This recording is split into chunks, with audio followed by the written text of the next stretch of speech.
Have you ever noticed how much of your life is spent worrying about things that never even happen? You replay mistakes from the past, you stress about what tomorrow might bring, and in the middle of it all you forget that the present moment is unfolding exactly as it should. What if I told you that most of your struggles come not from life itself, but from believing that life is against you? Buddhism teaches us something radical. Act as if everything is already working out in your favor. Imagine how differently you would live if you trusted that every delay, every closed door, and every challenge was not meant to break you, but to guide you. Imagine the freedom of walking through life without the constant weight of fear, because deep down you know that the universe is shaping you, not destroying you. In this video, I'll share with you 7 powerful lessons on how to embrace this mindset, so you can finally relax, breathe, and allow life to reveal that it has always been working in your favor. 1. Trust the flow of life.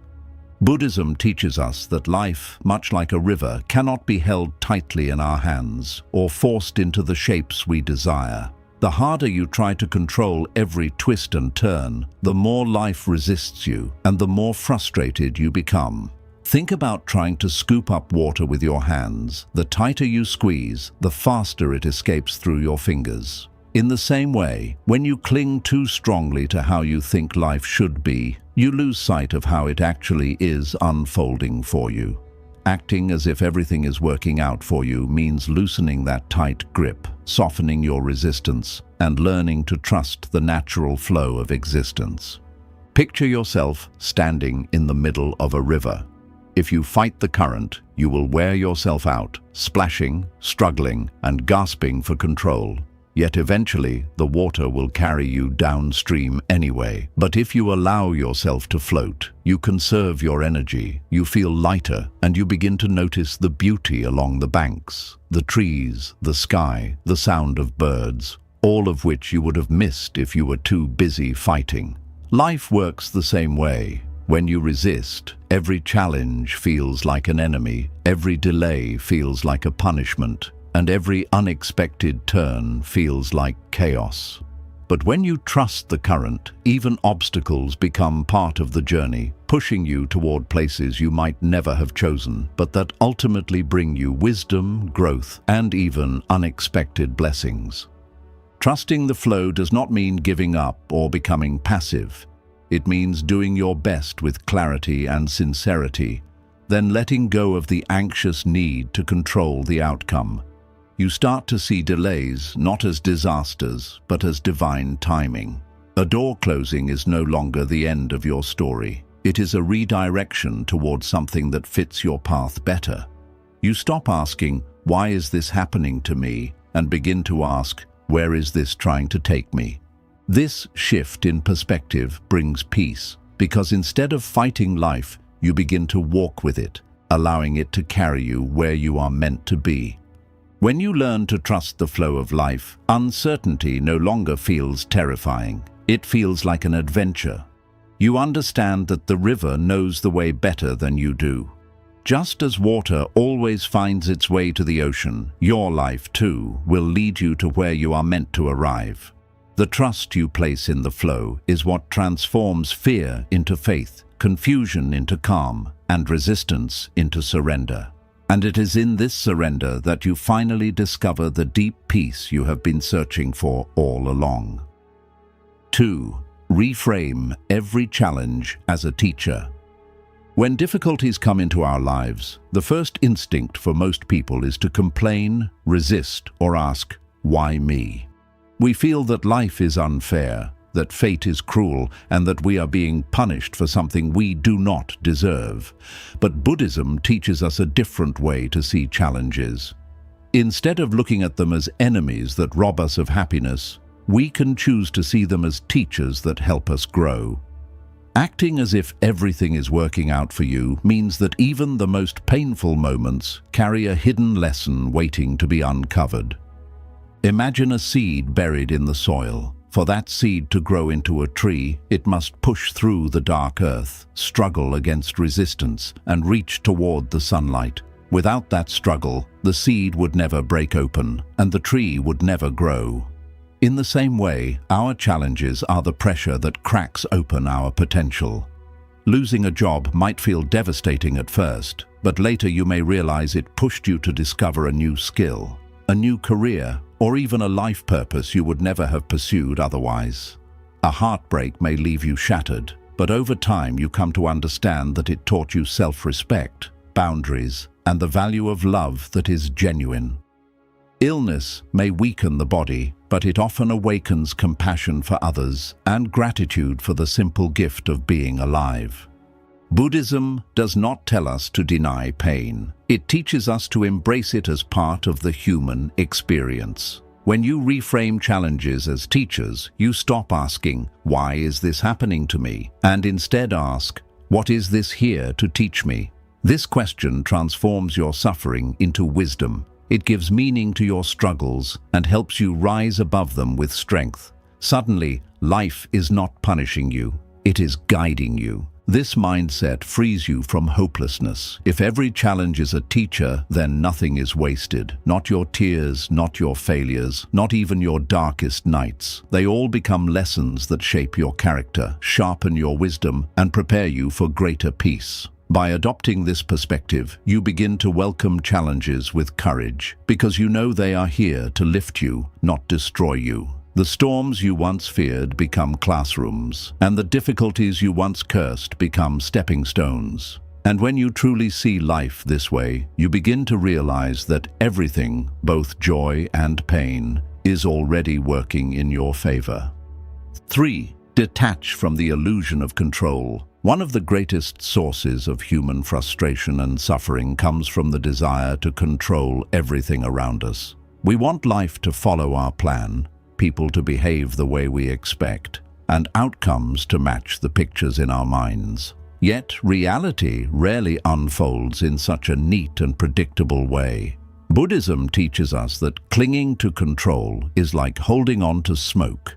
You can try to grab it, but the tighter your grip, the faster it slips away. Acting as if everything is working out for you begins with the wisdom of letting go of the illusion that you must control every detail of life in order to be safe and happy. Think about how exhausting it is when you try to micromanage every situation. You worry constantly about the future, replay conversations in your head, and try to anticipate every possible scenario. This endless need to control drains your energy and creates more anxiety instead of less. It is like trying to stop the ocean waves with your bare hands. It is not only impossible, but also painful, because the more you resist, the more the waves crash over you. But when you stop resisting, when you step back and let the ocean move as it naturally does, you discover peace in simply floating and allowing it to carry you. Detaching from the illusion of control does not mean becoming careless or giving up responsibility. It means understanding the difference between what belongs to you and what does not. Your thoughts, your actions, your intentions, these are within your control. The weather, the past, the choices of others, and the timing of events, these are not. By recognizing this, you free yourself from unnecessary suffering.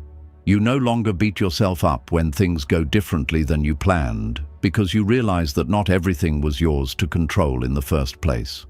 When you live with this wisdom, every outcome becomes easier to accept. If something works out as you hoped, you are grateful. If it does not, you remind yourself that life is not rejecting you, but redirecting you. This shift is powerful because it removes the heaviness of constant fear and replaces it with lightness and trust. You stop obsessing over, "What if this doesn't work?" and start believing, "Whatever happens, it will work for me in some way." This is the essence of faith, not the blind belief that life will give you exactly what you want, but the deep trust that life will give you what you need. Buddhism reminds us that attachment is the root of suffering. The more tightly we cling to how we think life must be, the more pain we create when life inevitably moves in another direction. By practicing detachment, you learn to live with open hands instead of closed fists. You give your best effort, but release the need to force the outcome. You move forward with intention, but without fear, knowing that what is meant for you cannot pass you by. And in this letting go, you discover freedom. Freedom from the endless cycle of worry. Freedom from disappointment when life does not follow your script. Freedom from the burden of trying to carry a weight that was never yours. Detachment allows you to finally breathe, to trust, and to live with the calm assurance that everything is unfolding exactly as it should, even if it is not unfolding exactly as you imagined. 4. Align with the present moment. One of the most common ways people suffer is by abandoning the present moment. Our minds are constantly pulled in two directions, backward into the past or forward into the future. We replay mistakes and regrets, wondering what we should have done differently, or we anxiously project into the future, worrying about what might happen. Very rarely do we actually live in the only place that truly exists, the here and now. Buddhism teaches us that freedom and peace can only be found in the present moment. Acting as if everything is already working out for you means learning to anchor yourself in the now, trusting that this moment, exactly as it is, has meaning and purpose. When you are trapped in the past, you carry unnecessary weight. You relive old wounds, you dwell on lost opportunities, and you allow regret to poison the joy of today. But the past cannot be changed. It is like a book that has already been written. You may learn from it, but you cannot rewrite it. When you are consumed by the future, you live in fear of things that may never even happen. You imagine disasters, build worst-case scenarios, and convince yourself that tomorrow holds only uncertainty and danger. But the future has not yet arrived, and when it does, it will arrive as another present moment. The truth is that the only time you ever actually live is right now. Think about the simple act of breathing. If you focus on your breath, feeling the air enter and leave your body, you are instantly brought into the present.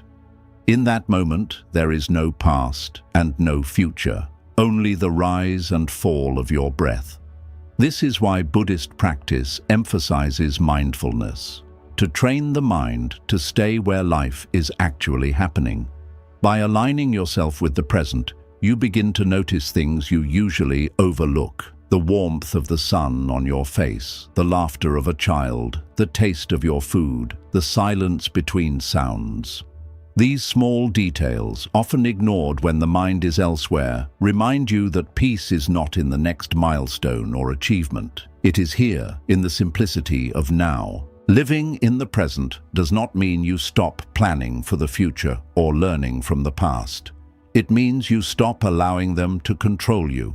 You make plans, but you do not live in constant fear of whether they will succeed. You reflect on the past, but you do not chain yourself to regret. You learn to give your full attention to the moment in front of you, knowing that by fully living today, you naturally create a better tomorrow.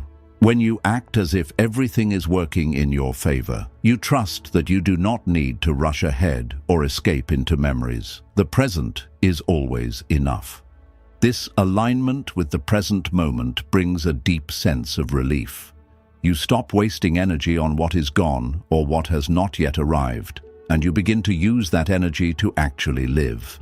The present becomes your anchor in the storm. Even when life feels uncertain, you can find peace by grounding yourself in now, because the present is the only place where calm, clarity, and strength can truly be found. And when you make the present your home, you realize that everything has always been working out for you, because this moment, right here, right now, is exactly where you are meant to be. 5. See abundance instead of lack. One of the greatest shifts that happens when you act as if everything is already working in your favor is the way your eyes open to abundance instead of lack. Most people spend their lives focusing on what they do not have, what has not happened yet, and what others seem to enjoy that they themselves are missing. This mindset of scarcity keeps the heart restless, always searching for more, never satisfied, never at peace. Buddhism teaches us that the root of this suffering is craving, an endless desire that can never be fully satisfied, because the moment you gain one thing, the mind immediately begins chasing the next. But when you learn to shift your perspective, when you begin to see the blessings already present in your life, you discover that abundance was always around you, waiting for you to notice. Think about the simple things you often overlook: the roof above your head, the food that nourishes your body, the friends or family who love you, the ability to wake up each morning with another chance to live. These are not small things, they are extraordinary gifts. Yet, when the mind is trapped in lack, it dismisses these blessings as unimportant while obsessing over what is missing. A person with millions may still feel poor because their attention is fixed on what they do not yet own, while another person with little can feel rich because they are grateful for everything they already have. Abundance is not about how much you possess. It is about how clearly you see what is already yours. Buddhism reminds us that contentment is the greatest form of wealth. A mind that is content is free, while a mind that is always craving is enslaved. When you act as if everything is working out for you, you naturally begin to cultivate contentment because you trust that what you have right now is not a mistake. It is exactly what you need for this stage of your journey. Instead of thinking, "I don't have enough," you begin to think, "What I have is enough, and more will come when the time is right." This small change in perspective creates peace where there was once restlessness. The practice of gratitude is a powerful way to strengthen this shift. Each day, take a moment to reflect on the things you are thankful for, no matter how ordinary they may seem. The more you notice these blessings, the more your awareness of abundance grows. Gratitude transforms your vision. It turns your attention away from scarcity and opens your eyes to the richness already present in your life. Over time, you begin to feel supported by life itself because you see clearly how much has already been given to you. Seeing abundance also means realizing that opportunities are always present, even when they are not obvious. A delay may be protecting you from harm, a rejection may be guiding you toward a better path, and a failure may be planting the seed for a future success. When you live with the belief that everything is working in your favor, you begin to trust that even the moments that feel empty are preparing you for fullness. The universe is not depriving you, it is redirecting you. This realization brings a sense of security that lack can never give. Ultimately, abundance is not measured by numbers or possessions, but by the state of your heart. When you stop chasing endlessly and begin appreciating deeply, you live with a richness that cannot be taken away. You carry peace wherever you go because you no longer see yourself as lacking. You see yourself as complete, supported, and surrounded by gifts. And when you live in this state of abundance, you align with the truth that everything indeed is already working in your favor. 6. Live with faith, not fear. Fear is one of the strongest forces that shapes human behavior. It whispers in our ear, convincing us that danger is around every corner, that the worst is always waiting for us, and that we must constantly prepare for failure and disappointment. Fear tells us, what if it all goes wrong? What if you lose everything? What if you are not enough? And the more we listen to this voice, the smaller our lives become. Opportunities slip away because we are too afraid to take them. Relationships weaken because we are too afraid to trust. Dreams fade into nothing because we are too afraid to try. Buddhism reminds us that fear is only a product of the mind. It is not reality. Acting as if everything is working out for you means choosing to live with faith instead of fear. Faith in Buddhism is not blind belief. It is rooted in wisdom and understanding. It is the trust that life is not random, that every ending makes way for a beginning, and that even pain can carry hidden blessings. Faith is the quiet voice inside that says, even if I do not understand why this is happening right now, I know it will lead me somewhere meaningful. When you act as if life is always in your favor, you allow faith to guide you, and suddenly challenges feel less like punishments and more like stepping stones. You no longer tremble before uncertainty, because you understand that uncertainty is not your enemy. It is simply life unfolding in ways your mind cannot yet see. Think about the times in your past when you were afraid. You may have been terrified of losing something, worried about how you would survive a setback, or anxious about how a problem would resolve. Yet here you are today, alive, breathing, and carrying the wisdom from those experiences. Many of the things you feared either never happened, or if they did, they shaped you into a stronger person.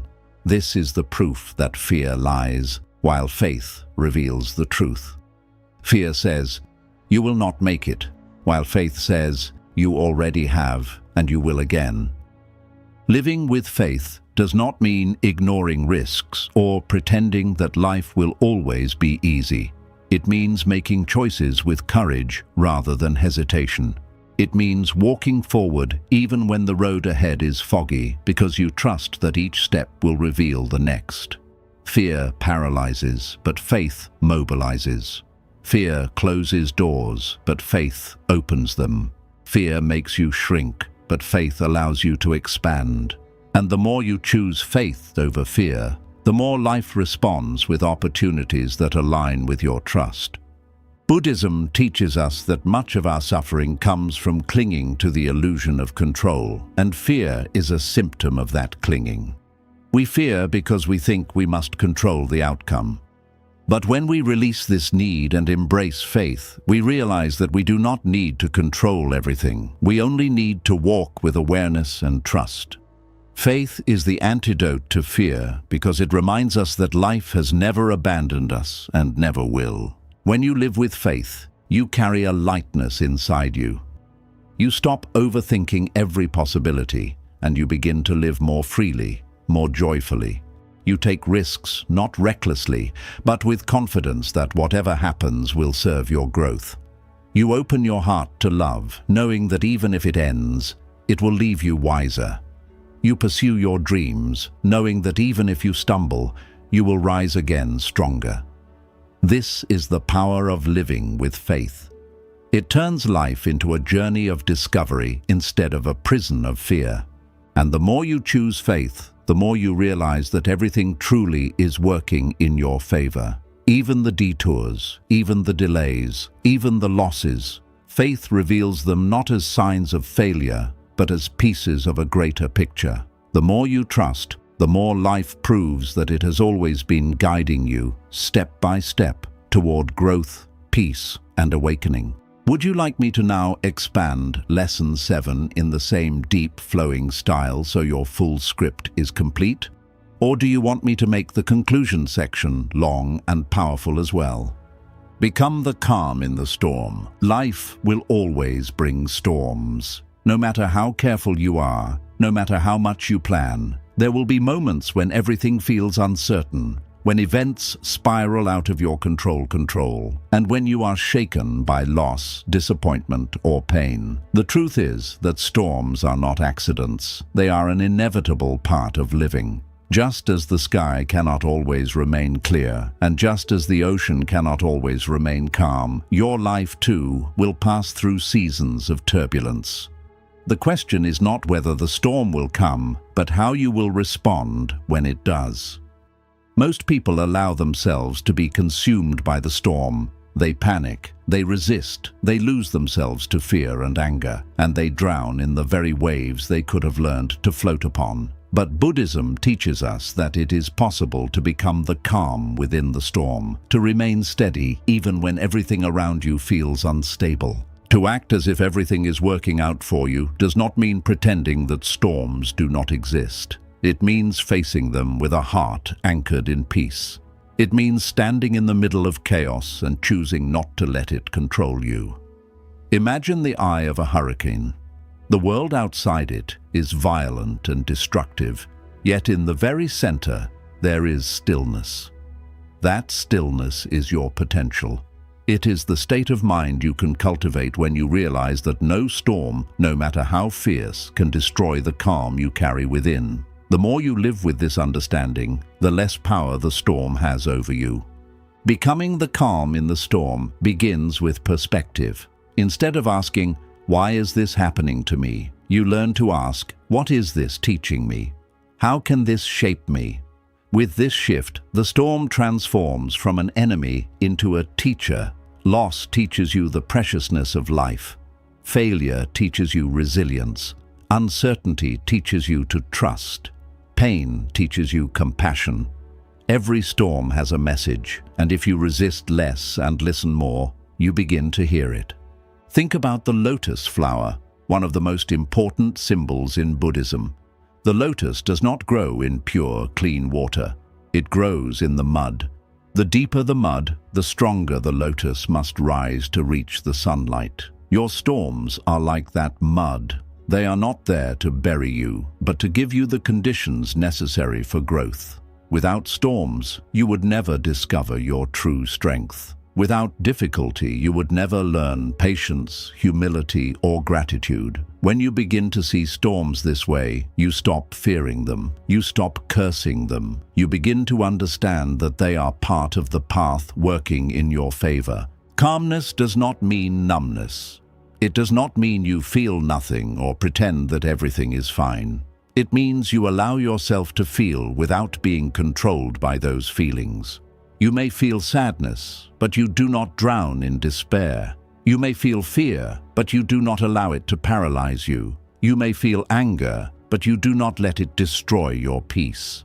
Calmness is mastery over your inner state. It is the ability to remain balanced, like a mountain unmoved by the winds. The storm may rage around the mountain, but the mountain remains solid, unshaken. This is the strength Buddhism guides us toward, the inner stability that no external chaos can take away. One of the most powerful tools to cultivate calm is mindfulness. When the storm arrives, the mind wants to run into the past, replaying what went wrong, or into the future, imagining worst-case scenarios. But mindfulness brings you back to the present. By focusing on your breath, your body, or the simple act of observing what is happening without judgment, you create space between yourself and the storm. Instead of being swallowed by it, you begin to see it clearly, and in seeing clearly, you reclaim your power. The storm is no longer something that defines you. It is simply something passing through. Like clouds drifting across the sky, storms may cover the light for a while, but they always move on. Calmness in the storm also requires trust. You must trust that the storm is not against you, but for you.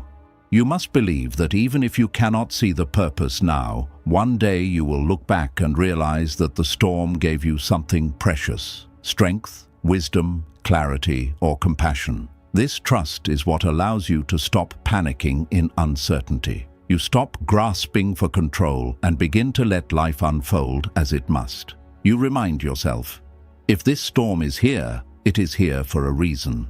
And if it is here for a reason, then it is part of life working in my favor. With this mindset, even the heaviest storm becomes lighter, because you are no longer fighting it, you are learning from it. Let us look at an example. Imagine someone who loses their job unexpectedly. Fear rushes in, whispering, "You are finished. You will not survive this. Everything is falling apart." But a calm mind responds differently. It acknowledges the fear, but does not surrender to it. Instead, it asks, what is this redirecting me toward? What new opportunity is being created? Months later, that same person may discover a career path they never would have explored, one that brings them greater joy and fulfillment. The storm of job loss, instead of being the end, becomes the doorway to a new beginning. This is what it means to act as if everything is working out for you. It is not blind optimism. It is wise trust. Another example is heartbreak. When someone you love leaves, the pain can feel unbearable. The storm rages inside you. Memories, regrets, and loneliness consume your thoughts.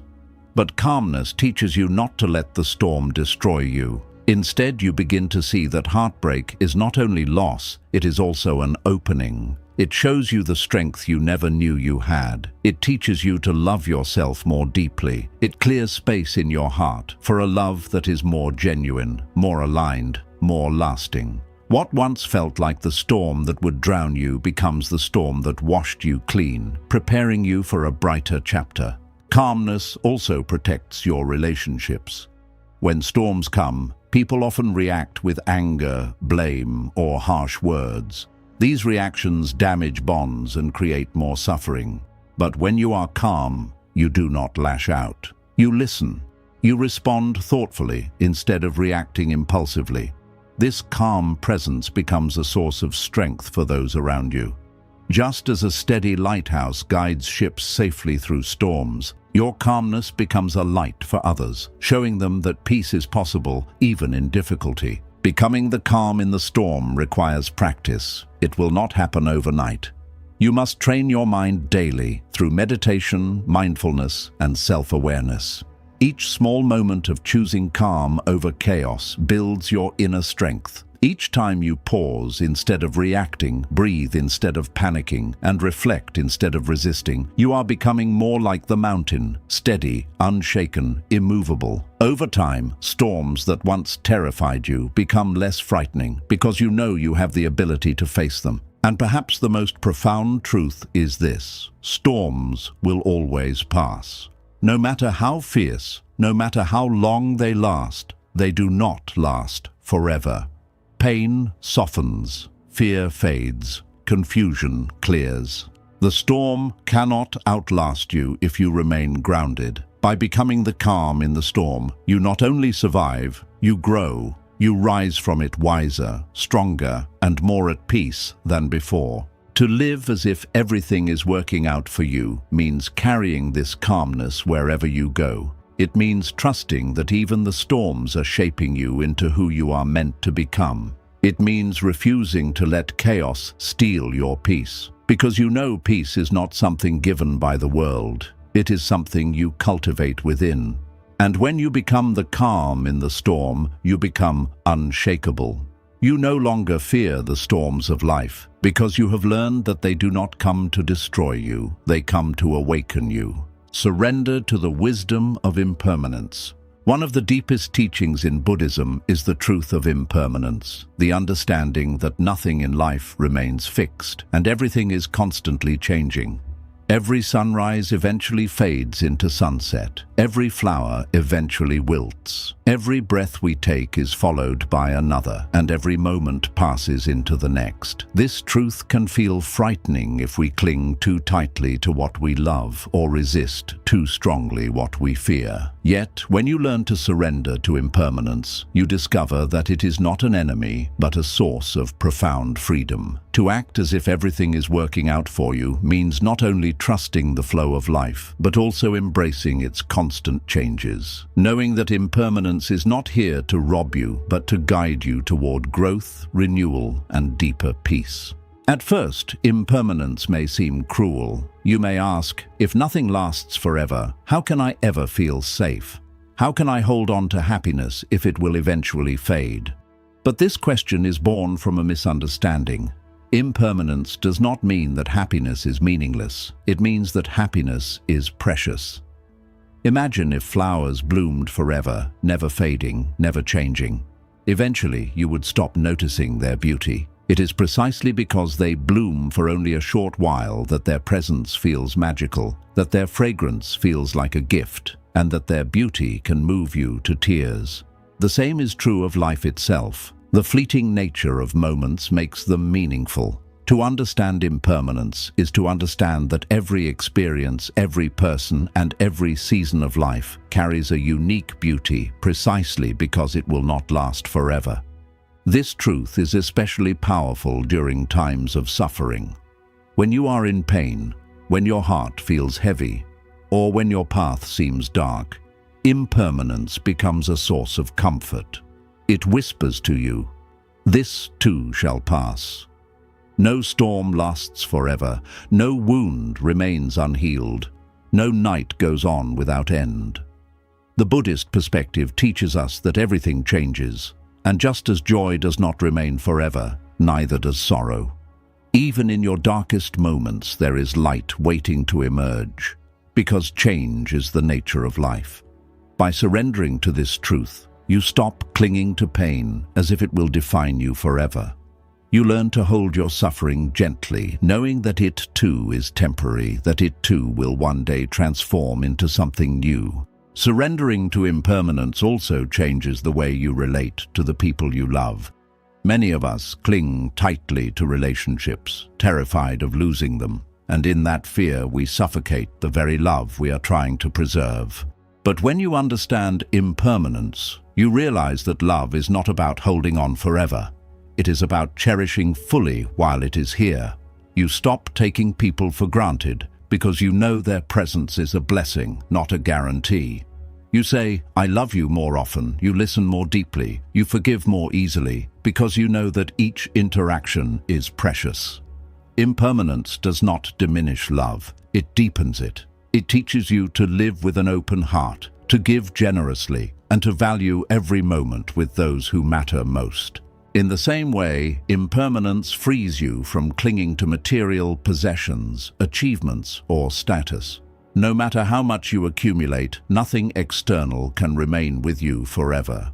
Wealth fades, beauty changes, titles disappear, and even the strongest bodies eventually grow old. If you build your identity on these shifting sands, you will always live in fear, because you know deep down they cannot last. But when you embrace impermanence, you stop building your worth on things that will eventually crumble. Instead, you turn inward, cultivating qualities that do not fade: wisdom, compassion, patience, and inner peace. These are treasures no storm can take away, and they are strengthened by the very truth of impermanence, because you know that only the inner life endures as everything external changes. Think about how liberating this is. If you accept that everything changes, you no longer cling desperately to what you have, nor do you despair endlessly over what you have lost. You learn to flow with life instead of fighting against it. When happiness comes, you enjoy it fully, knowing it is a gift. When sadness comes, you endure it patiently, knowing it will not last forever. In both cases, you remain balanced, calm, and free. This balance is the gift of surrendering to impermanence. Buddhism often compares life to waves in the ocean. Each wave rises, takes form, and then falls back into the sea. Some waves are tall, some are small, some are gentle, some are fierce, but all eventually dissolve into the same vast ocean. Our joys and sorrows, our beginnings and endings, our births and deaths, they are all waves in the great ocean of existence. When you resist impermanence, you cling to each wave, terrified of its rise and fall. But when you surrender, you learn to see that every wave, no matter how temporary, is an expression of the ocean itself. You realize that nothing is ever truly lost. It only changes form. The people you love, the moments you treasure, even your own existence, none of it disappears into nothingness. It transforms, like a wave returning to the ocean. This understanding dissolves fear and replaces it with deep peace. Learning to surrender to impermanence also teaches you resilience. Life will inevitably remove things from your path: jobs, relationships, possessions, opportunities. At first, it may feel like loss, but over time you realize that impermanence clears space for new beginnings. Just as autumn strips the trees bare to make room for the renewal of spring, impermanence takes away what is no longer needed so that life can bring you something new. If you resist, you suffer. If you surrender, you grow. Each ending becomes a doorway, each change becomes a teacher, and each loss becomes a path to new life. Perhaps the greatest gift of impermanence is freedom from fear of death. Many people live their entire lives terrified of death, unable to enjoy the present because they are constantly running from the inevitable. But Buddhism teaches that death is not an end, it is a transformation. Just as the flame of a candle passes into another flame, just as a wave falls back into the ocean, life continues in different forms. When you embrace impermanence, you stop living as if death is a thief. Instead, you see it as part of the natural cycle, no different from birth, no different from the seasons, no different from the rising and setting of the sun. This acceptance allows you to live more fully, more fearlessly, because you are no longer trying to outrun the inevitable. You are free to live in the present, to love deeply, to give generously, and to trust that when your time comes, it will be another step in the unfolding journey of existence. To surrender to impermanence is to relax into the rhythm of life itself. You stop demanding that things stay the same and begin to flow with change. You let go of clinging, you release resistance, and you discover the peace of aligning with reality. Everything changes, and that is not something to fear, it is something to embrace. Because in that change lies the proof that nothing is ever truly lost, that every ending gives rise to a beginning, and that life, in all its impermanence, is always working in your favor. When you live with this understanding, every moment becomes sacred. The laughter of a friend, the warmth of sunlight, the taste of your meal, the sound of rain, all of it is seen as precious because you know it will not last forever. You stop rushing through life and you start living it. Impermanence teaches you to be present, to be grateful, and to be calm, because you know that nothing, neither joy nor sorrow, remains forever. And with this wisdom, you finally understand that the flow of impermanence is not here to harm you, but to carry you gently toward awakening. Cultivate inner stillness amid the noise of the world. The modern world is loud. It is filled with constant distractions, endless opinions, rapid changes, and a flood of information that never seems to stop. Everywhere you turn, there is noise, notifications buzzing on your phone, conversations filled with complaints and comparisons, media designed to stir emotions, and thoughts in your own mind that race faster than you can catch them.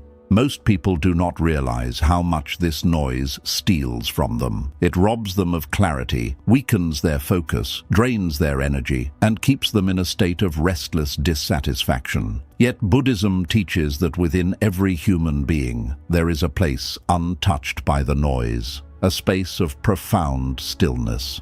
To act as if everything is working out for you means learning to cultivate this inner stillness, because when you live from that place, no amount of chaos outside can disturb the peace you carry inside. Think of a lake on a windy day. The surface is rough and unsettled, waves crash into one another, and the reflection of the sky above is distorted. But if you dive beneath the surface, you discover that the deeper waters remain calm, steady, and undisturbed by the movements above. Your mind is the same.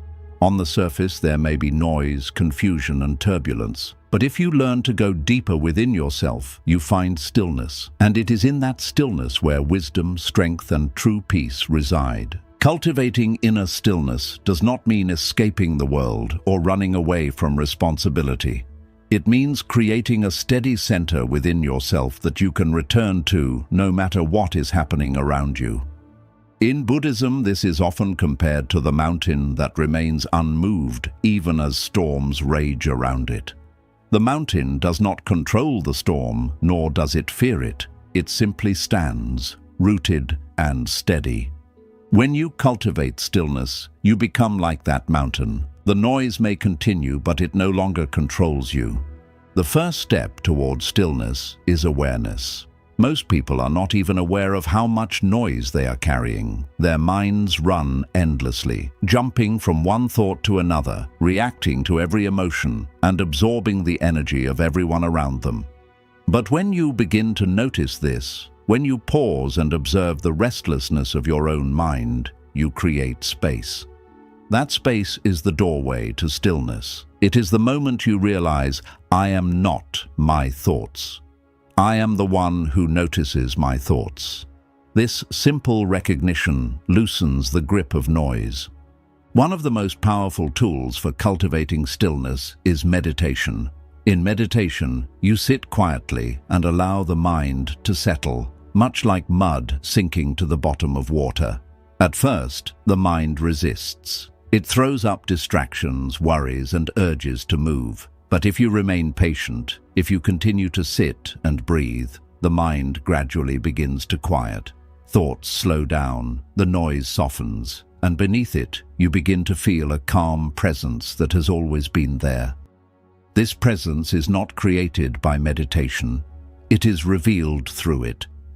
Just as the stars are always in the sky but hidden by daylight, your inner stillness has always been within you, hidden by the constant brightness of thoughts and noise. When you connect with this stillness regularly, you begin to carry it into your daily life. A stressful situation at work no longer shakes you as much because you know how to return to your center. An argument no longer consumes you because you have learned the power of pausing before reacting. The chaos of the world continues, but you no longer mirror it. You remain calm, like the still surface of a lake reflecting the sky. This calmness does not make you passive, it makes you powerful. It gives you the clarity to act wisely instead of impulsively, and it gives you the strength to stay balanced, even when others lose themselves in fear or anger. Cultivating stillness also changes your relationship with time. Most people are trapped in a constant rush, always moving from one task to the next, always planning for tomorrow, always regretting yesterday. In stillness, you discover the richness of the present. A single breath becomes meaningful. The sound of birds becomes a source of joy. A conversation with a loved one becomes an opportunity for true connection. When the mind is still, life slows down, not because time itself changes, but because you are finally living in it instead of running past it. This presence deepens your appreciation for life and helps you see that peace is not waiting in the future, it is available now. Another gift of inner stillness is that it reveals truth. Noise distorts reality. When your mind is restless, you misinterpret situations, you judge others harshly, and you create unnecessary suffering. But in stillness, clarity arises. You begin to see things as they really are, without the filters of fear or desire. This clarity allows you to make better decisions, to speak with wisdom, and to act with compassion. Stillness is not emptiness, it is awareness in its purest form. And from that awareness, truth shines. Stillness also strengthens resilience. When life is noisy and chaotic, it is easy to be swept away by emotions. You may react in anger, despair, or fear, only to regret it later. But when you are rooted in stillness, emotions lose their power to control you. You may still feel anger, but it no longer dictates your words. You may still feel fear, but it no longer prevents you from moving forward. You may still feel sadness, but you no longer believe it will last forever. Stillness does not erase emotions. It gives you the space to hold them without being consumed by them. This is true resilience, not avoiding pain, but meeting it with balance. It is important to understand that cultivating stillness is not about perfection. There will be days when the noise feels overwhelming, when your mind races, and when calm feels distant. That is natural. Stillness is a practice, not a permanent state. Just as a musician must practice daily to master their instrument, you must return again and again to your inner stillness, even if only for a few moments at a time. Each time you do, you strengthen your connection to it, and gradually it becomes easier to access. Over time, the noise loses its grip, and stillness becomes your natural way of being. This stillness is also deeply connected to compassion. When you are caught in noise, you are focused only on yourself, your problems, your fears, your desires. But when you are still, your heart opens. You begin to notice the suffering of others, not with judgment, but with understanding. You see that everyone is caught in the same noise, struggling in their own way. This realization softens you. It makes you kinder, gentler, more patient. You begin to treat others with compassion, not because you have to, but because stillness naturally reveals our shared humanity. Perhaps the most profound aspect of inner stillness is that it connects you to something greater than yourself. When the noise quiets, you begin to feel the vastness of existence, the interconnectedness of all life, the rhythm of the universe, the timeless presence that flows through everything. You realize that you are not separate from the world, you are part of it, like a drop of water in the ocean. This realization dissolves loneliness and fear, replacing them with a sense of belonging and peace. In stillness, you remember that life has always been working for you, carrying you, guiding you, and that you are never truly alone. To cultivate inner stillness amid the noise of the world is to reclaim your power. It is to refuse to be controlled by chaos, to choose peace over panic, clarity over confusion, and compassion over judgment. It is to live not as a victim of noise, but as a master of your own inner world. And when you live from that place, no storm, no challenge, no distraction can shake you. You carry your calmness wherever you go, and that calmness becomes your greatest strength. So when the world feels loud, when your mind feels restless, when everything seems overwhelming, remember this: beneath the noise, there is always stillness.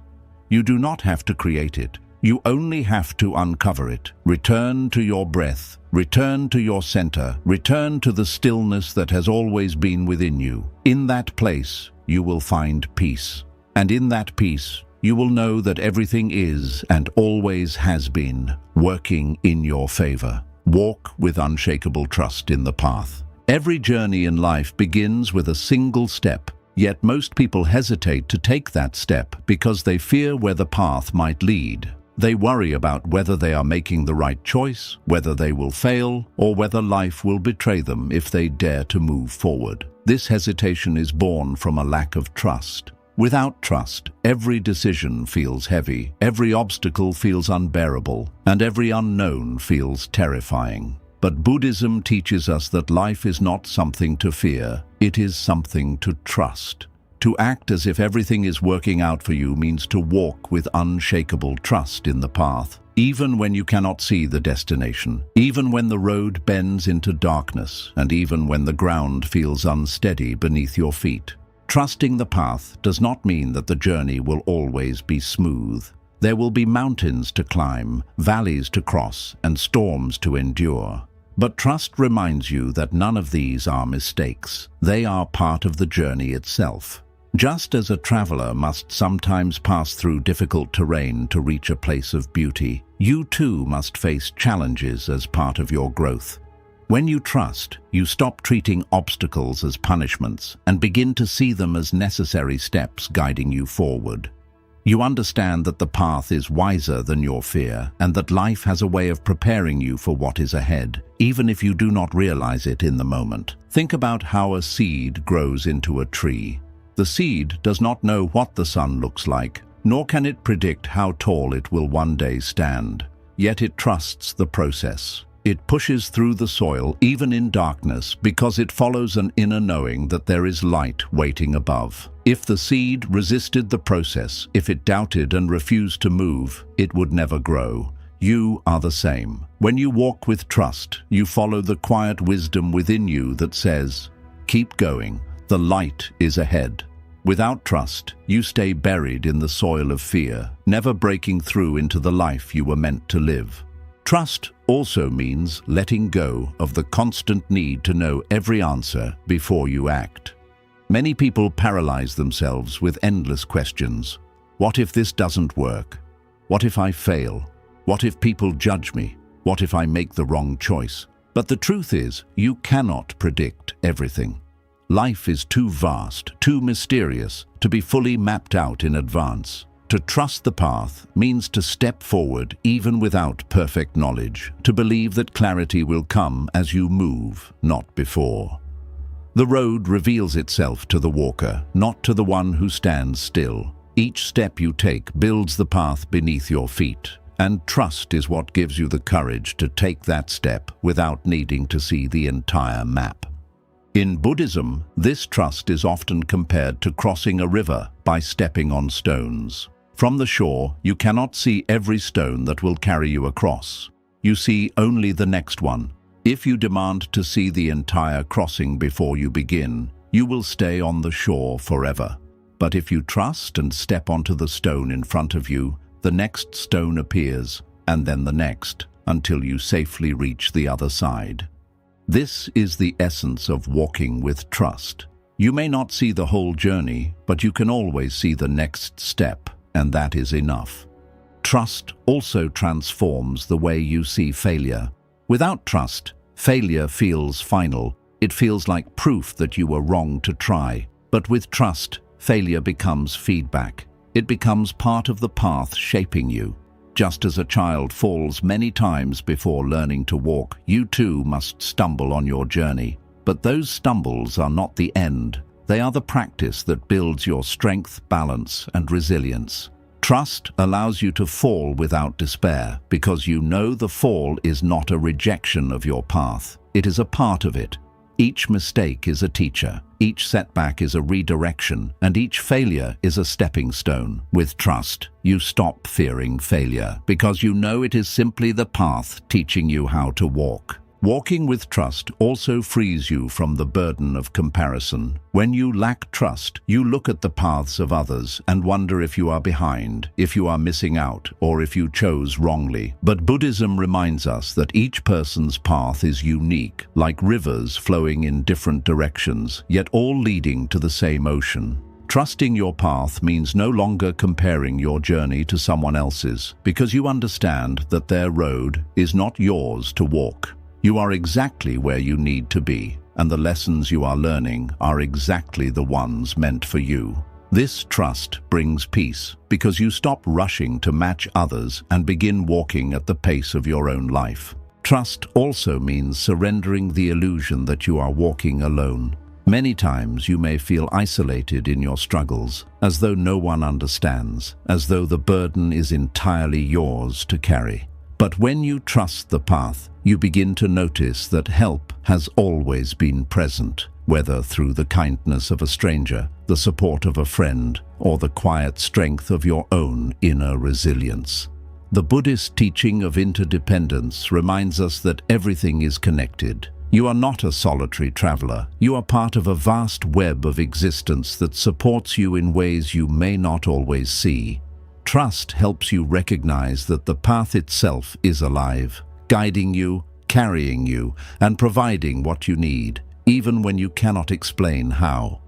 Of course, there will be times when trust feels difficult, when everything seems uncertain, when your efforts do not bear fruit, when life feels heavy, your mind will be tempted to give in to doubt. In those moments, trust is not about ignoring your feelings, but about remembering the bigger picture. It is about reminding yourself that the path is not measured by a single moment of difficulty, but by the entire journey. Even if today feels heavy, tomorrow may bring light. Even if this chapter feels painful, the next may bring healing. Trust does not deny the struggle. It gives you the courage to keep walking through it. Meditation and mindfulness are powerful practices for strengthening trust.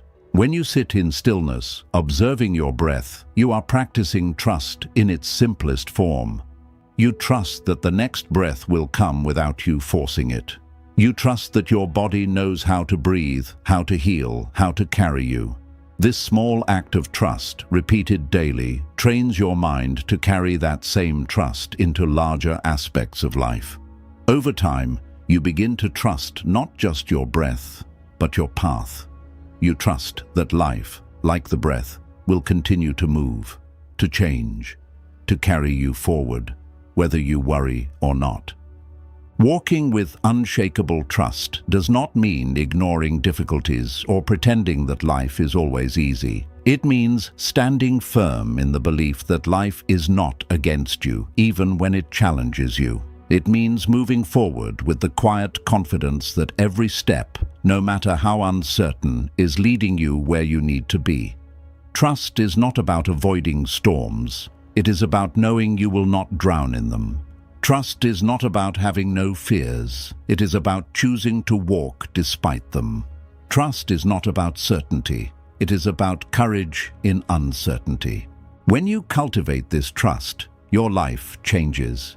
Decisions feel lighter because you no longer demand absolute guarantees before acting. Challenges feel bearable because you see them as part of the journey. The future feels less frightening because you know you will meet it with strength. And the present feels richer because you are no longer distracted by doubt. With trust, you walk with a steady heart, no longer paralyzed by what might go wrong, but energized by the possibility of what might go right. Ultimately, walking with unshakable trust in the path is about surrendering to the wisdom of life itself. It is about recognizing that the same intelligence that moves the stars, that makes the seasons change, and that allows flowers to bloom also moves within you. If the universe can carry galaxies through endless space, surely it can carry you through your challenges. Trusting the path means aligning yourself with this wisdom, knowing that you are not separate from it, but part of it. And when you live with this trust, you discover that everything truly is working in your favor. Not just sometimes, not just when things go well, but always, in every step, in every twist, in every turn. So, keep walking. Even when the way is unclear, even when the night feels long, even when doubt whispers in your ear, keep walking. Trust that the path will carry you, that the light will return, and that every step you take is leading you toward awakening. Walk with unshakable trust, and you will see that the journey itself is the destination, and that life, in all its mystery and challenge, has always been guiding you exactly where you need to go. Freedom through letting go of attachment. One of the deepest causes of suffering, as the Buddha taught, is attachment. Attachment is the clinging of the mind, the desperate need to hold on to things, people, experiences, or outcomes, as if our happiness depends entirely upon them. At first, attachment seems harmless. We say, I love this person, I need this success, I must have this possession, and we believe that by holding tightly, we will preserve happiness. Yet the paradox is that the tighter we cling, the more suffering we create. Life, by its very nature, is impermanent. People change, seasons shift, circumstances evolve, and possessions fade. When we cling to what cannot last, we set ourselves up for inevitable pain. To act as if everything is working out for you requires the courage to release attachment, to let go of what you cannot control, and to trust that in letting go, you do not lose, you gain freedom. Imagine holding sand in your hand. If you keep your palm open, the sand rests gently without struggle. But if you squeeze your fist tightly, trying to keep the grains from slipping away, they pour out even faster. Attachment works the same way. When you grasp too tightly, out of fear of losing, you accelerate the very loss you are trying to avoid. A relationship suffocated by control withers. A dream pursued with desperation collapses. A possession idolized becomes a source of worry instead of joy. Letting go does not mean you stop caring or stop loving. It means you stop clinging. It means you hold life with open hands, allowing it to flow through you naturally, trusting that what belongs to you will remain, and what leaves was never meant to stay. Attachment shows up in many forms. It may be attachment to people, believing that your worth depends on their approval or presence. It may be attachment to success, thinking that only by achieving a certain goal will you finally feel complete. It may be attachment to identity, defining yourself rigidly by who you believe you are and resisting any change to that story. And it may be attachment to control, demanding that life always unfold according to your expectations. Each of these attachments creates chains that bind your spirit. The more you cling, the less freedom you have. The more you demand, the less peace you feel. But Buddhism offers a different way. Letting go of attachment does not mean indifference. It does not mean withdrawing from life or refusing to care. On the contrary, it means engaging more deeply with life, but without clinging.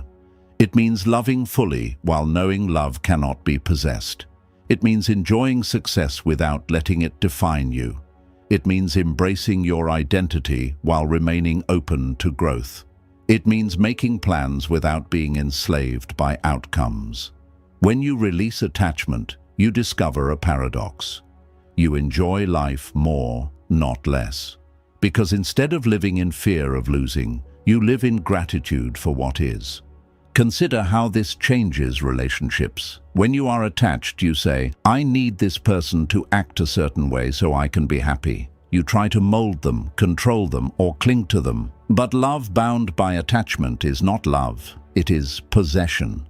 When you let go, you begin to love more purely. You say, "I appreciate who you are, and I do not need to chain you to my expectations." This kind of love is lighter, freer, and more genuine. It allows the other person to be themselves, and it allows you to love without fear. If they remain in your life, it is out of choice, not control. If they leave, you grieve, but you do not collapse, because your peace was never chained to their presence. The same principle applies to goals and ambitions. There is nothing wrong with wanting to succeed, but when you attach your worth to achievement, you create endless anxiety. You chase milestones with desperation, believing that happiness lies just beyond the next accomplishment. Yet when you arrive, happiness slips away, and you set your sights on the next goal. This cycle never ends. But if you pursue goals with openness, detached from the need for a specific outcome, you discover joy in the process itself. You work with focus and discipline, but without fear of failure. If success comes, you celebrate it. If it does not, you still grow through the effort. This detachment gives you resilience, because your happiness no longer rises and falls with circumstances. You are steady regardless. Attachment to control is perhaps the hardest to release. The mind believes, if I can control everything, if I can manage people, predict outcomes, and avoid uncertainty, then I will be safe. But life cannot be controlled. The future remains unknown. People act in ways you cannot predict, and change arrives whether you welcome it or not. Clinging to control is like trying to command the wind. You may fight it, but the wind will blow as it chooses. Letting go of control does not mean passivity, it means wisdom. It means giving your best effort, making wise choices, but releasing the illusion that you can control everything. It means accepting uncertainty as part of life and trusting that whatever comes, you will meet it with strength. Letting go also applies to the past. Many people cling to old wounds, replaying them endlessly, unable to move on. They believe that by holding on, they are protecting themselves from being hurt again. Yet this attachment only deepens suffering. The past is gone. It cannot be relived or rewritten. By clinging to it, you anchor yourself to something that no longer exists. Letting go of the past does not mean forgetting. It means releasing its grip on your present. It means saying, yes, this happened, but it no longer controls me. In this release, you reclaim your freedom. So how do you practice letting go of attachment? The first step is awareness. Begin to notice where you are clinging. Notice the thoughts that say, I cannot live without this, or I must have this to be happy. These are signs of attachment. Once you notice them, you can gently challenge them. Ask yourself, is this true? Is my happiness really chained to this? Or is it my mind that is clinging? By questioning attachment, you loosen its hold. The next step is mindfulness. When you practice mindfulness, you observe your thoughts and emotions without judgment. You allow them to arise and pass like clouds drifting across the sky. This practice reminds you that everything, joy, sorrow, fear, desire, is impermanent. Just as no cloud stays in the sky forever, no emotion remains forever. This truth weakens attachment because you realize you do not need to cling to what is temporary. You can let it pass, trusting that new experiences will arise. Another powerful practice is gratitude. When you focus on gratitude, you shift from clinging to appreciating. Instead of demanding, I need this to stay, you say, I am grateful this is here now. Gratitude transforms attachment into presence. It teaches you to cherish without clinging, to love without fear, and to enjoy without demanding permanence. Over time, as you let go of attachment, you experience a profound sense of freedom. You no longer live as a prisoner of circumstances. You no longer ride the endless roller coaster of craving and disappointment. You become steady, like a tree rooted deeply in the earth. Winds may blow, seasons may change, but your peace remains. This is not cold detachment. It is warm freedom. It allows you to engage with life fully, but without chains. The Buddha once said, "You can only lose what you cling to." These words reveal the heart of the teaching. When you cling, you create loss. When you release, you find freedom. To act as if everything is working out for you is to trust that letting go does not mean emptiness. It means space. Space for new blessings to enter. Space for your spirit to breathe. Space for life to unfold in ways more beautiful than you could have planned. When you walk with open hands instead of closed fists, you discover that life gives more generously than you ever imagined. You stop living in fear of losing and begin living in joy of receiving. You realize that freedom was never about holding tightly. It was about letting go. And in that freedom, you finally see that everything, every gain, every loss, every change has always been working in your favor. The power of patience, trusting the timing of life. One of the most difficult truths for the human heart to accept is that life unfolds according to its own rhythm, not according to our impatience. We live in a world where everything is expected instantly. Food delivered in minutes, information found in seconds, messages answered in moments. Over time, this culture of speed has conditioned us to expect the same immediacy from life itself. We want success quickly, healing immediately, relationships without struggle, and answers without delay. Yet Buddhism reminds us of a deeper wisdom, that everything has its season, and that rushing against the natural rhythm of life only creates frustration and suffering. To act as if everything is working out for you means cultivating patience, trusting that what is meant for you will arrive at the right moment, not a moment sooner, not a moment later. Patience is not passive waiting. It is active trust. It is the ability to remain calm and steady, even when the results you desire have not yet appeared. Imagine planting a seed in the ground. You water it, you tend the soil, and then you wait. No amount of shouting at the seed or tugging at its leaves will make it grow faster. If anything, your interference will damage it. The seed knows its timing. It will sprout when the conditions are right, and it will blossom when the season arrives. Life is the same. When you are impatient, you dig up your own seed to see if it is growing, only to delay the very growth you are longing for. Patience, however, allows you to step back and trust the unseen process. Buddhism often compares patience to the steady work of water. Water wears away even the hardest stone, not through force, but through persistence and time.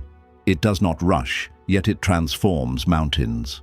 In the same way, when you live with patience, you discover that progress is happening even when it seems invisible.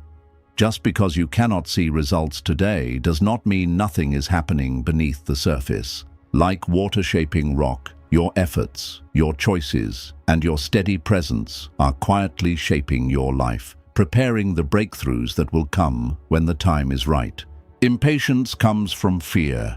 The fear that life will not deliver, that time will run out, that opportunities will pass us by.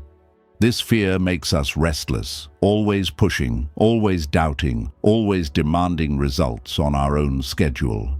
But when you trust the timing of life, you release this fear. You remind yourself that you are not falling behind, that you are not forgotten, that what is meant for you will never miss you. This trust brings peace because it allows you to stop racing against life and begin walking with it. Think about some of the most meaningful experiences in your life. Perhaps a friendship that arrived unexpectedly, a career opportunity that opened after rejection, or a moment of joy that appeared when you least expected it. Did you plan those perfectly, or did they come in their own time, often after moments of waiting and uncertainty? Looking back, you realize that the timing was not wrong, it was perfect. If things had happened earlier, you might not have been ready. If they had happened later, you might have missed them.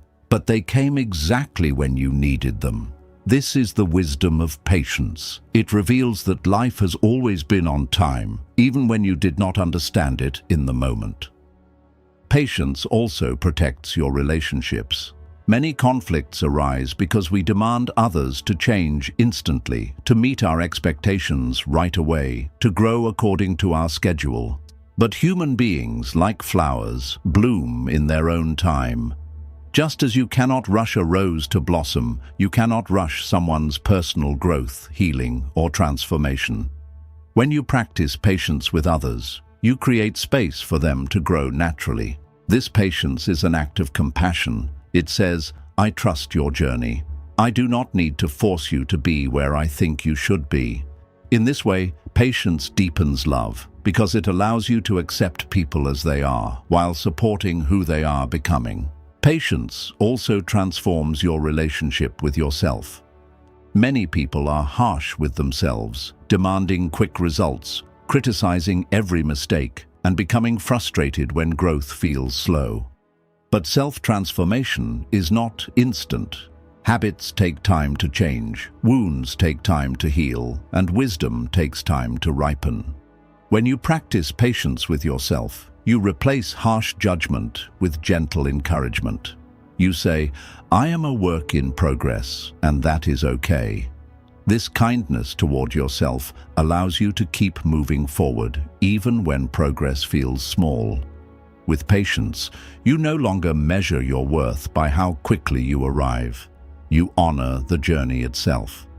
In Buddhist practice, patience is considered a form of strength. It is not weakness to wait, it is courage. It is the courage to sit in uncertainty without running, to face delay without despair, to trust the invisible process without giving up. Patience is a shield against suffering because it protects you from the agitation that comes with constant restlessness. When you are impatient, even blessings feel heavy because you cannot enjoy them. You are already rushing toward the next thing. But when you are patient, even waiting feels like peace, because you know that waiting is not wasted, it is preparation. One of the greatest examples of patience is found in nature itself. The seasons never rush. Winter does not force spring to arrive sooner. Summer does not cling desperately to its warmth when autumn approaches. Each season comes in its time, and each passes when its work is complete. This is the rhythm of life, and when you align yourself with it, you discover peace. You no longer resist endings, because you know they make space for beginnings. You no longer rush beginnings, because you know they must take root. Like the seasons, you learn to trust that everything in your life has its appointed time. There will be moments when your patience is tested. You will wait for answers that do not come quickly, for healing that feels slow, for opportunities that seem delayed. In these moments, remind yourself, just because you cannot see the progress does not mean it is not happening. The bamboo tree offers a powerful lesson. For years after it is planted, it shows no visible growth. To the eye, it appears as though nothing is happening. Yet beneath the soil, its roots are spreading, deepening, preparing to support its future. Then, suddenly, in a matter of weeks, the bamboo shoots upward, growing faster than you can imagine. Life often works the same way. Your patience during the invisible years prepares you for the seasons of rapid growth. If you give up too soon, you miss the moment when everything finally comes together. Patience also reveals a deeper kind of wealth, the wealth of peace. In impatience, you live in constant agitation, always restless, always unsatisfied. But in patience, you find contentment. You discover joy in the present, even as you wait for the future. You realize that life is not about arriving quickly, but about walking steadily. Each step becomes meaningful, each moment becomes a gift. And when the blessing finally arrives, you are able to receive it with gratitude, not exhaustion, because you waited with faith rather than fear. To live with patience is to live with wisdom. It is to understand that life is not measured by speed, but by depth. It is to recognize that rushing often leads to mistakes, while patience allows things to ripen fully. It is to trust that even delays are part of the path, shaping you into the person who will be ready when the time comes. With patience, you do not live in frustration. You live in harmony with life's rhythm. So act as if everything is working out for you by cultivating patience. Trust the timing of your journey. Trust that what is meant for you will not pass you by. Trust that the waiting is not empty, it is preparation. Trust that even when nothing seems to be happening, everything is quietly falling into place. And above all, trust that when the moment is right, life will open the door and you will step through it with gratitude and grace. Patience is not about waiting for the perfect moment. It is about realizing that every moment is perfect when you meet it with trust. And when you live this way, you discover the deep truth that everything, truly everything, is already working in your favor. Embrace the wisdom of uncertainty. If there is one thing that makes most people uneasy, it is uncertainty, the not knowing, the unanswered questions, the sense of standing at the edge of a road that disappears into the fog, unsure of what lies ahead. Our minds crave certainty. We want guarantees, clear answers, predictable outcomes. We want to know for sure that the relationship will last, that the decision we make will succeed, that tomorrow will unfold exactly as we hope. But life does not work this way. The truth, as Buddhism teaches, is that uncertainty is woven into the very fabric of existence. Everything changes, everything shifts, and no path is ever perfectly mapped out. To act as if everything is working out for you means not resisting this uncertainty, but embracing it. It means seeing uncertainty not as a threat, but as a teacher. At first, this seems impossible. How can something so uncomfortable be a source of wisdom? How can the unknown, which often fills us with fear, actually serve us? The answer lies in perspective. Uncertainty is uncomfortable only when we cling to the need for control. We believe that if we can predict every outcome, we will be safe. But this illusion of control only creates more anxiety. The truth is, even when you think you are certain, life can still surprise you. Plans can collapse, people can change, and unexpected events can redirect your entire path. When you accept this truth, uncertainty stops being an enemy. It becomes simply the natural state of life. And when you embrace it, you find a new kind of freedom.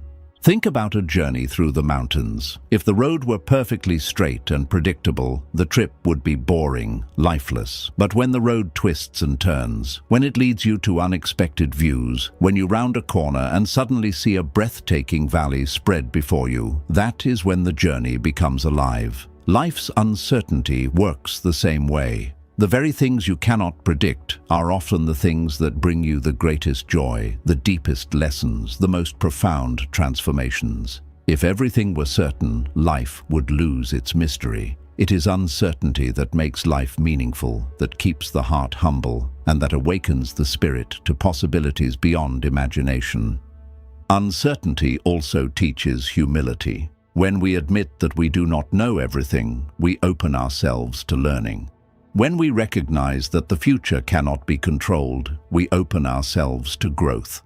Buddhism teaches that clinging to fixed ideas about how things must be is one of the roots of suffering. The mind wants certainty because it fears vulnerability, but vulnerability is not weakness. It is the space where true wisdom enters. By embracing uncertainty, you admit, I do not know what will happen, but I am willing to walk forward anyway. This humility softens the ego and deepens your trust in life. Another gift of uncertainty is creativity. When the future is unknown, it is a blank canvas. Anything can happen. Possibilities are not limited to what you already know. They extend into the infinite. This is why some of the greatest discoveries, inventions, and works of art have come from moments of uncertainty. The unknown pushes you to think differently, to explore, to imagine. If everything were certain, there would be no room for creativity, no need for exploration. By embracing uncertainty, you allow yourself to live as a creator, not just as a follower of rigid plans. Of course, uncertainty can also feel terrifying. When you lose a job, end a relationship, or face a major change, the unknown can feel like standing on the edge of a cliff. Fear floods in, whispering, "What if I fail? What if nothing works out? What if I cannot handle this?" But if you look back on your life, you will see that uncertainty has always been there, and you have always survived it. Every stage of your life began with uncertainty. The first time you walked, you did not know if your legs would carry you. The first time you spoke, you did not know if your words would come out right. The first time you tried anything, you faced uncertainty. Yet each time, life carried you forward. This is the hidden wisdom of uncertainty. It does not destroy you, it shapes you. Buddhism teaches us to meet uncertainty with mindfulness. Instead of rushing to escape it, we learn to sit with it. We observe the feelings it brings, the fear, the restlessness, the longing for control, and we breathe through them. In doing so, we discover that uncertainty is not as unbearable as we thought. It is only the stories we tell ourselves about uncertainty that cause suffering. The unknown itself is neutral. It is simply open space. When you stop fighting it, you begin to see its beauty. One way to embrace uncertainty is to shift your question. Instead of asking, "What if everything goes wrong?" ask, "What if everything goes right?" This small shift changes your energy from fear to trust. It reminds you that uncertainty does not only carry the possibility of loss, it also carries the possibility of gain. Every unknown future holds not just potential dangers, but also potential blessings. When you walk with this mindset, uncertainty becomes a field of opportunity instead of a threat. Uncertainty also teaches patience. When the future is unclear, you are forced to wait, to trust, to take one step at a time. This waiting strengthens you. It teaches you that life cannot be rushed, that answers come in their own time. Just as a caterpillar cannot skip its time in the cocoon, you cannot skip the seasons of uncertainty in your life. They are necessary for transformation. The cocoon may feel like darkness, but within it, something miraculous is happening. Uncertainty is your cocoon. It may feel uncomfortable, but it is shaping you into someone stronger, wiser, freer. Another profound lesson of uncertainty is that it keeps you present. When the future is unpredictable, the only safe place is the now. Uncertainty strips away the illusion of control and brings you back to the present moment, where peace is always available. When you anchor yourself in the present, your breath, your body, the sights and sounds around you, you discover that uncertainty is not something to fear. It is simply life, reminding you to live here and now, instead of chasing certainty in a future that has not yet arrived. When you embrace uncertainty, you stop resisting change. You understand that life is not meant to be rigid. It is fluid, dynamic, alive. Just as the river bends, just as the seasons shift, your life too must evolve. Clinging to certainty is like trying to freeze the river. It only leads to suffering. Letting go of the need for certainty allows you to flow with life, to adapt, to grow.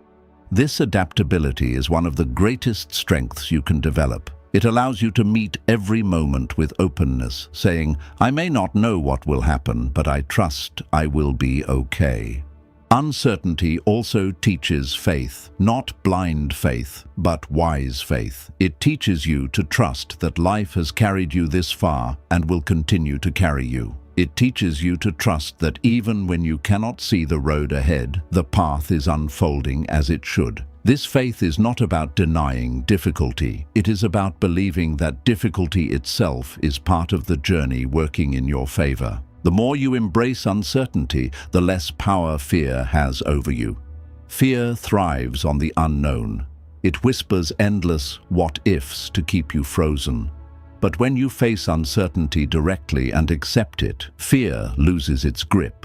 You stop needing to know every answer. You stop demanding that life explain itself. Instead, you open your heart to the mystery and you walk forward anyway. This is courage, not the absence of fear, but the willingness to move through fear with trust. When you live this way, uncertainty becomes your ally.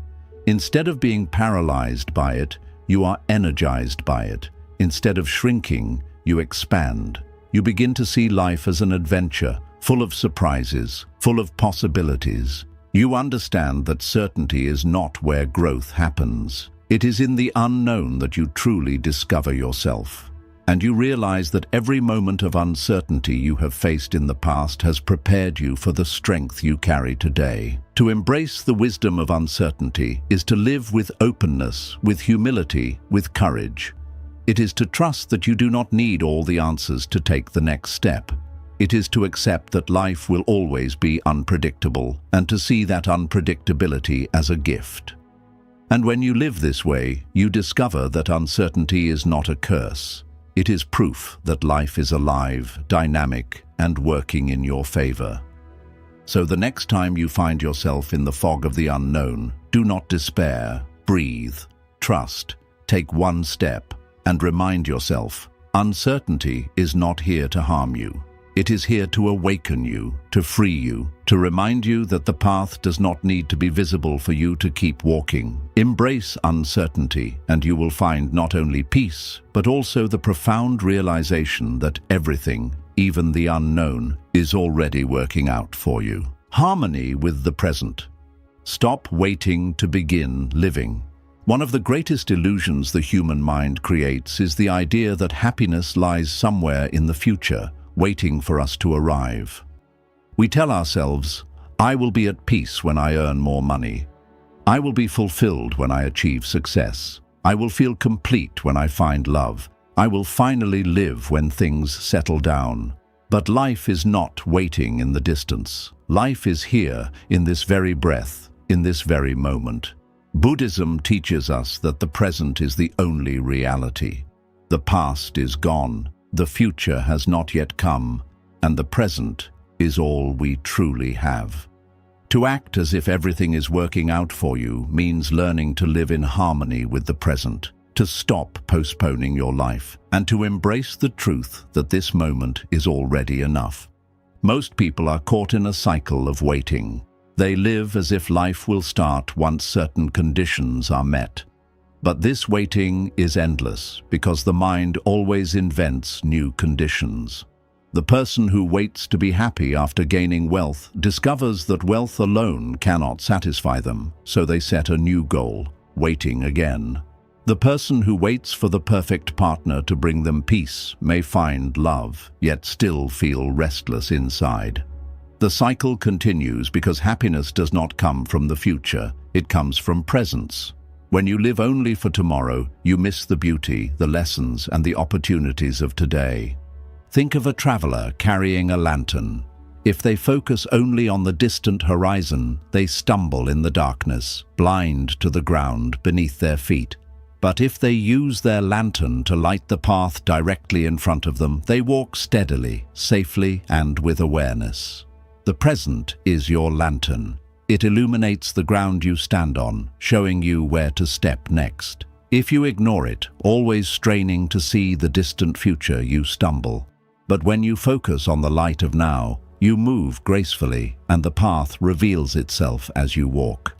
Living in harmony with the present does not mean ignoring the future or refusing to plan. It means not sacrificing today for the illusion of tomorrow. You still work, dream, and prepare, but you do so with awareness, enjoying the process instead of living only for the outcome. A farmer plants seeds and tends to them daily. If he only fixates on harvest season, he misses the joy of watching the sprouts grow, of feeling the soil in his hands, of witnessing the miracle of life unfolding. In the same way, when you are always focused on what is to come, you miss the miracles happening right now. The present moment also holds the power of healing. Many of our wounds persist because we live in the past, replaying mistakes, clinging to regrets, or reopening old pain. But the past exists only in memory. It cannot be changed. By bringing yourself back to the present, you give yourself the chance to release that weight. Each breath becomes an invitation to begin again, to let go of yesterday, and to embrace the freshness of now. Likewise, much of our anxiety comes from living in the future, imagining problems that have not yet happened. But when you anchor yourself in the present, you discover that most of the fears troubling your mind do not exist in reality. They exist only in imagination. The present moment rarely carries the weight we fear. It is often simple, often peaceful, often enough. Living fully in the present also changes the way you experience joy. Often, joy is not in the grand achievements, but in the small, ordinary moments. The taste of your food, the laughter of a friend, the sound of rain, the warmth of the sun. But you can only notice these gifts if your attention is here, not elsewhere. A mind lost in yesterday or tomorrow is blind to the blessings of today. By practicing mindfulness, you train your awareness to return to the present, where joy is always waiting. Another profound teaching of Buddhism is that the present moment is where transformation happens. You cannot change the past, and you cannot act in the future. You can only act now. Every positive change in your life begins in this moment, choosing kindness, choosing discipline, choosing peace. When you align with the present, you reclaim your power. You stop being a victim of regret or fear, and you begin to live intentionally. Each moment becomes an opportunity to practice awareness, to deepen compassion, to cultivate wisdom. Living in harmony with the present also dissolves impatience. Impatience arises when we are so fixated on the future that we cannot enjoy the process of getting there. We want the flower without waiting for the bud to bloom. We want the fruit without waiting for the tree to grow. But life unfolds step by step. By embracing the present, you begin to enjoy each stage of the journey. You see that the bud is beautiful even before it becomes a flower. You taste sweetness in the process, not just in the outcome. This patience brings peace because you no longer rush through your days. You savor them. Some may ask, but how can I live in the present when my life feels difficult? This is where the practice of presence reveals its power. The present is not always easy, but it is always manageable. The mind, when lost in past or future, creates overwhelming stories, regrets of what should have been, fears of what might be. But when you bring yourself back to the now, you see that the challenge before you is often smaller than your imagination made it. You realize, in this moment, I can take this breath. I can take this step. I can handle this moment. By living one moment at a time, you build strength, and even great difficulties become bearable. Living in the present also deepens your relationships. Too often, we are physically present with others but mentally absent, lost in thought, distracted by worries or devices. True connection requires presence. When you give your full attention to another person, listening without distraction, speaking with sincerity, being fully there, you create bonds of trust and love that no amount of words can replace. Presence is the greatest gift you can give to those you love, and it is only possible when you stop waiting for life to begin and start living now. To live in harmony with the present is to free yourself from postponement. You stop saying, "I will live when," and you begin to live now. You realize that peace is not hidden in the future, it is available here. You realize that joy is not waiting at the end of the journey. It is found in each step. You realize that everything you need to begin living has already been given to you in this moment. This understanding dissolves restlessness and brings profound contentment. The Buddha once said, "Do not dwell in the past, do not dream of the future, Concentrate the mind on the present moment.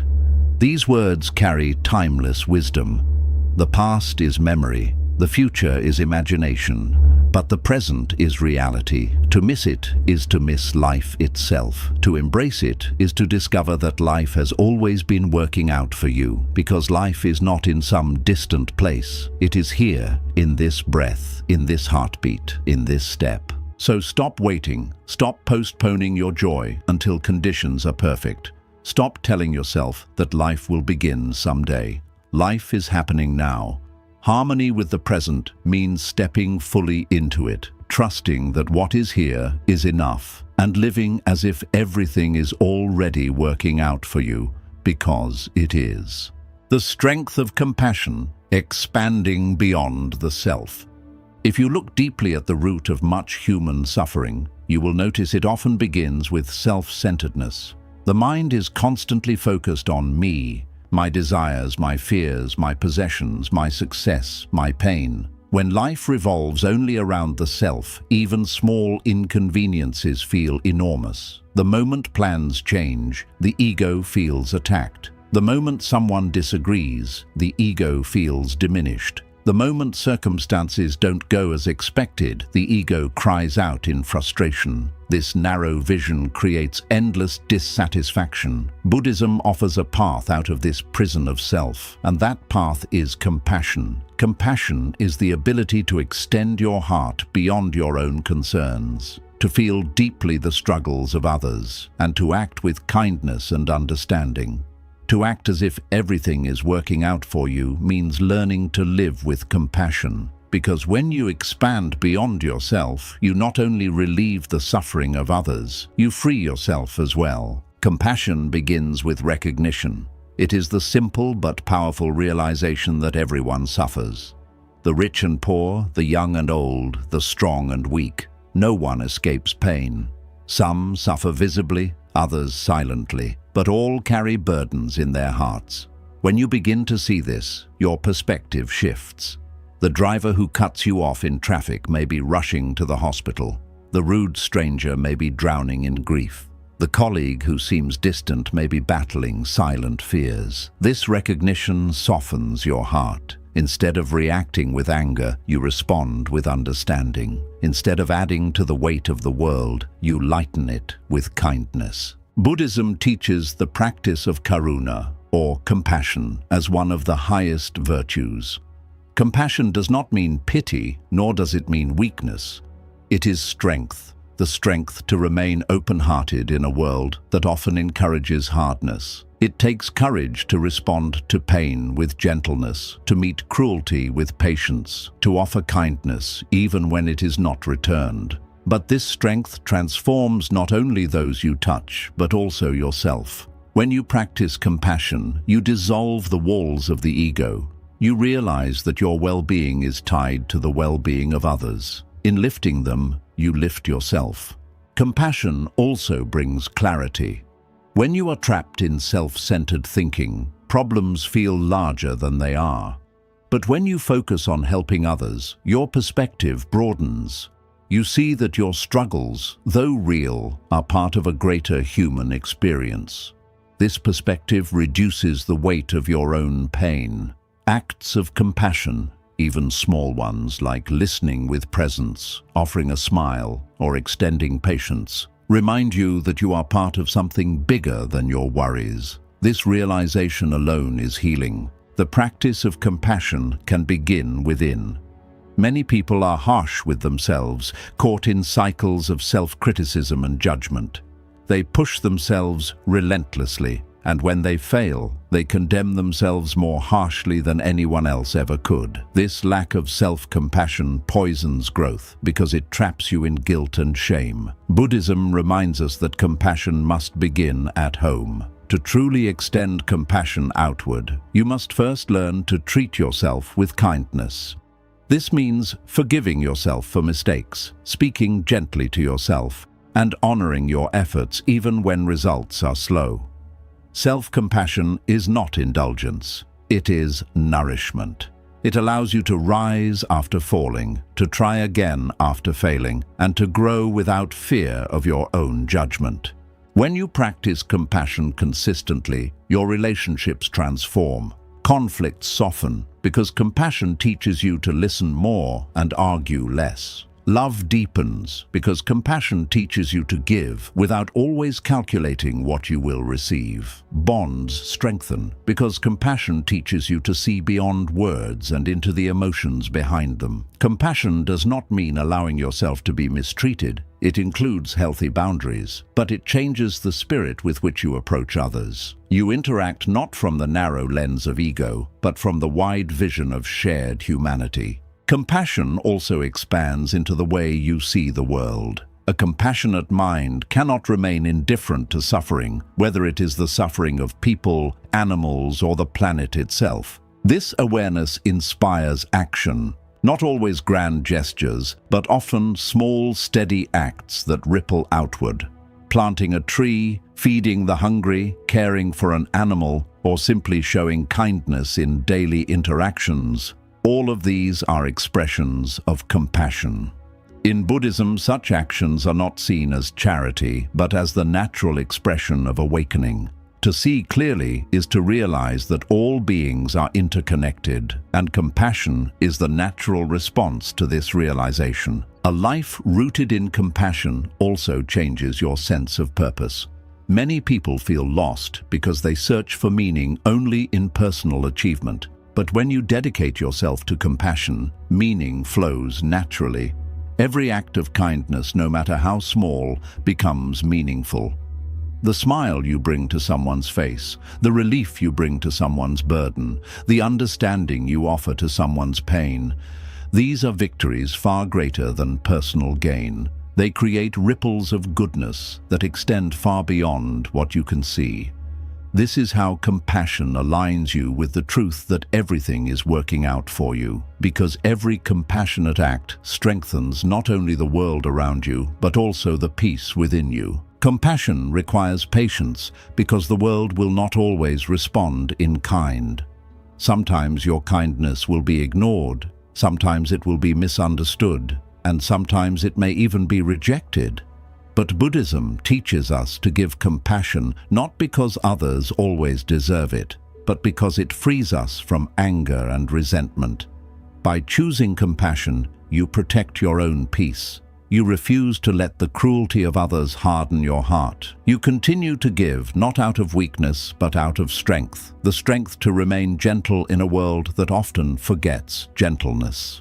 Meditation on compassion, often called metta or loving kindness meditation, is a powerful practice. In it, you silently repeat wishes of well-being, not only for yourself but for others, including strangers, and even those who have hurt you. You might begin with words like, "May I be happy, may I be healthy, may I live with peace." Then you extend these wishes outward. May you be happy, may you be healthy, may you live with peace. Over time, this practice reshapes the heart. It dissolves resentment, expands empathy, and strengthens the habit of responding to the world with kindness. It reminds you that compassion is not just an idea. It is a daily practice that must be cultivated. The ultimate power of compassion is that it reveals the illusion of separation. The ego says, "I am separate. I must protect myself. I must get ahead." But compassion shows you that separation is false. Your joy is connected to the joy of others. Your suffering is connected to the suffering of others. The air you breathe, the food you eat, the shelter you live in, all of it is the result of countless beings. To live without compassion is to live in denial of this interconnectedness. To live with compassion is to align yourself with reality, to flow with life as it truly is. And when you live this way, you discover a peace far deeper than self-centered satisfaction. It is the peace of belonging to the whole. To act as if everything is working out for you is to recognize that compassion is not just a virtue, but a path to liberation. Compassion frees you from the prison of ego, from the weight of resentment, from the loneliness of self-centeredness. It opens your heart to the vastness of life, connecting you to the joys and sorrows of all beings. It teaches you that your true strength lies not in domination, but in kindness, not in control, but in care, not in hardness, but in softness. And as you live with compassion, you begin to see the world differently. Every person becomes a teacher, every encounter becomes an opportunity, and every act of kindness becomes a step toward awakening. Compassion is not something you wait to practice once your life is perfect. It is something you practice now, in the midst of your imperfections, your struggles, and your daily life. The more you practice it, the more you realize that it is not only others who are healed, it is you. In giving compassion, you receive peace. In lightening the burden of others, your own burden feels lighter. In opening your heart to the world opens itself to you. So expand beyond yourself. Soften your heart. Look at the world not only through the eyes of the self, but through the eyes of compassion. When you do, you will realize that life has always been working in your favor, because every opportunity to practice compassion is also an opportunity to awaken, to grow, and to align yourself with the deepest truths of existence. And in this practice, you will find that the greatest strength of all is not in clinging, controlling, or conquering. It is in compassion. The courage of acceptance, making peace with what is. One of the greatest struggles of the human mind is its resistance to reality. We carry within us an image of how life should be, and when reality does not match that image, we suffer. We want things to go according to our plans, people to act according to our expectations, and circumstances to bend to our desires. But life does not always cooperate with our designs. People change. Plans fail, losses come, and events unfold in ways we did not imagine. The more we resist this truth, the more pain we create for ourselves. Buddhism teaches us that acceptance is the key to peace. Acceptance does not mean weakness, resignation, or passivity. It means seeing reality clearly, without denial, and making peace with what is, even when it is not what we wanted. To act as if everything is working out for you requires the courage to accept life as it unfolds, trusting that even when things are not as you wished, they are still serving your growth. Acceptance begins with seeing.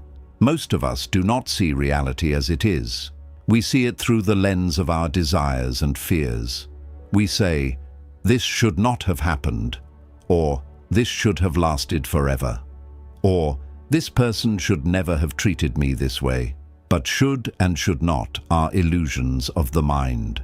They are attempts to rewrite reality, which is already written. The truth is, what happened has happened. What ended has ended. What was said was said. Denial of this truth does not change it. It only keeps us trapped in suffering. Acceptance is the courage to look reality in the eye and say, "This is what is." That simple acknowledgement frees you from the exhausting fight against what cannot be undone. Consider the waves of the ocean. If you stand at the shore demanding that the waves stop coming, you will be endlessly frustrated. The waves will keep arriving regardless of your wishes. But if you accept that the ocean has waves, you can choose how to meet them. You may swim, you may float, you may even let them wash over you, but you stop wasting energy on demanding that the waves behave differently. Life is the same. It will bring joy and sorrow, gain and loss, beginnings and endings. You cannot stop the waves, but you can learn to meet them with acceptance. Acceptance also transforms suffering. Pain is inevitable in life, but suffering is often the result of resistance. When something difficult happens, pain arises naturally. Grief at a loss, sadness at a disappointment, frustration at a setback. But when we resist that pain, saying, "This should not be happening, I cannot accept this, I refuse this reality," the pain multiplies into suffering. It is like being pierced by two arrows. The first arrow is the pain of the event itself, and the second arrow is the suffering created by resistance. The Buddha taught that while we cannot avoid the first arrow, we can avoid the second by practicing acceptance, by saying, "This is painful, but I will allow myself to feel it, and I will let it pass." you reduce suffering and find peace even in hardship. Acceptance does not mean you stop working for change. It does not mean you passively accept injustice or remain stuck in unhealthy situations. On the contrary, acceptance gives you the clarity and strength to act wisely. When you deny reality, your actions are clouded by anger, fear, or illusion. But when you accept reality, you see clearly what can be changed and what cannot. You stop wasting energy fighting what is unchangeable, and you redirect that energy toward what is possible. Acceptance is not giving up, it is starting from truth. And truth is the only foundation on which real change can be built. Think of someone grieving the loss of a loved one. Denial prolongs their suffering. They replay the past, wishing it had been different, clinging to if only and why me. But when they finally accept the loss, they do not stop loving or remembering. Instead, they begin to make peace with the reality that the person is gone. In that acceptance, healing begins. The love transforms into memory, into gratitude, into lessons carried forward. Acceptance allows them to move from despair to peace, without erasing the pain, but without being enslaved by it either. Acceptance also applies to yourself. Many people live in constant war with who they are. They reject their flaws, criticize their mistakes, and cling to an image of who they think they should be. This self-rejection creates deep inner conflict. But acceptance means embracing yourself fully as you are, with strengths and weaknesses, with progress and imperfections. It means saying, "This is who I am right now, and I accept myself."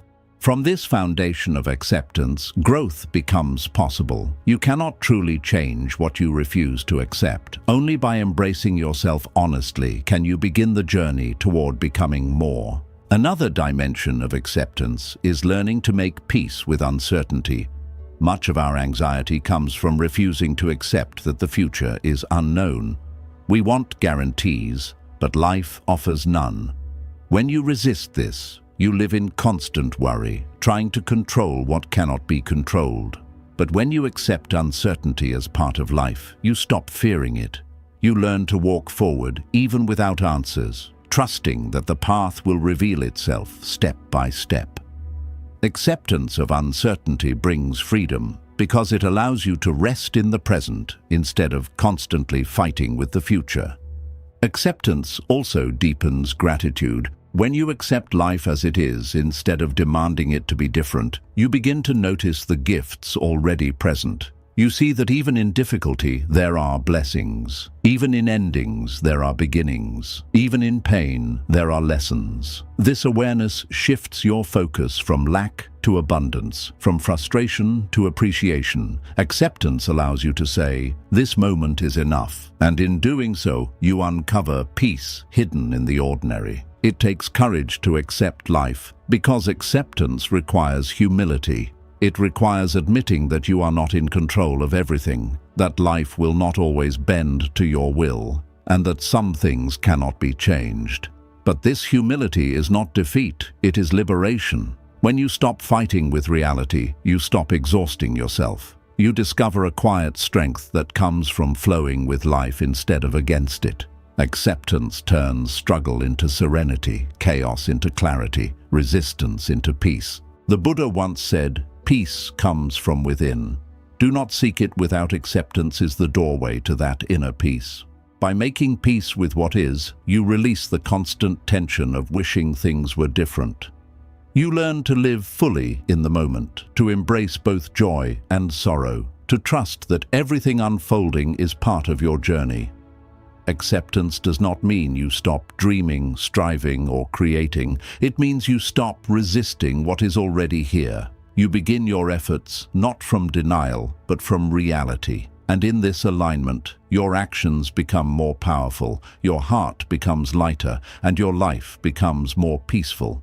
To act as if everything is working out for you is to accept that what is happening now, even if it is difficult, is not a mistake. It is part of the path. It is shaping you, teaching you, and preparing you for what is to come. When you accept this truth, you stop fighting life and start living it. You move with the current instead of against it. And in that flow, you discover peace. The peace that comes not from controlling life, but from embracing it. So open your heart to acceptance. Let go of the endless battle with reality. Make peace with yourself, with others, with the uncertainty of the future, and with the unfolding of life. Acceptance does not take away challenges, but it takes away resistance. It allows you to face whatever comes with calmness, with courage, with clarity. And in that acceptance, you will see that everything, even the difficulties you once resisted, has always been working out for you. Equanimity, the art of remaining balanced in all conditions. One of the most profound qualities that Buddhism teaches is equanimity, the ability to remain balanced, steady, and calm no matter what life brings. Equanimity does not mean indifference, nor does it mean suppressing your emotions. It means cultivating a mind that is unshaken by extremes, a heart that can hold both joy and sorrow without being consumed, and a spirit that remains steady in both gain and loss, praise and blame, success and failure. To act as if everything is working out for you means to live with equanimity, because when you remain balanced, no storm can uproot your peace, and no change can rob you of your clarity. The human mind tends to swing like a pendulum. When good fortune arrives, we soar into excitement and attachment, clinging to the joy and fearing its end. When difficulties arrive, we fall into despair, believing the pain will last forever. This constant swing between extremes keeps us restless. Life begins to feel like a roller coaster, up one moment, down the next, never steady. Equanimity offers a different path. It is the practice of meeting both pleasure and pain with the same calmness, of not clinging desperately to joy nor collapsing under sorrow. It is the strength of saying, "This too is part of life. I will meet it with balance." Imagine the surface of a lake.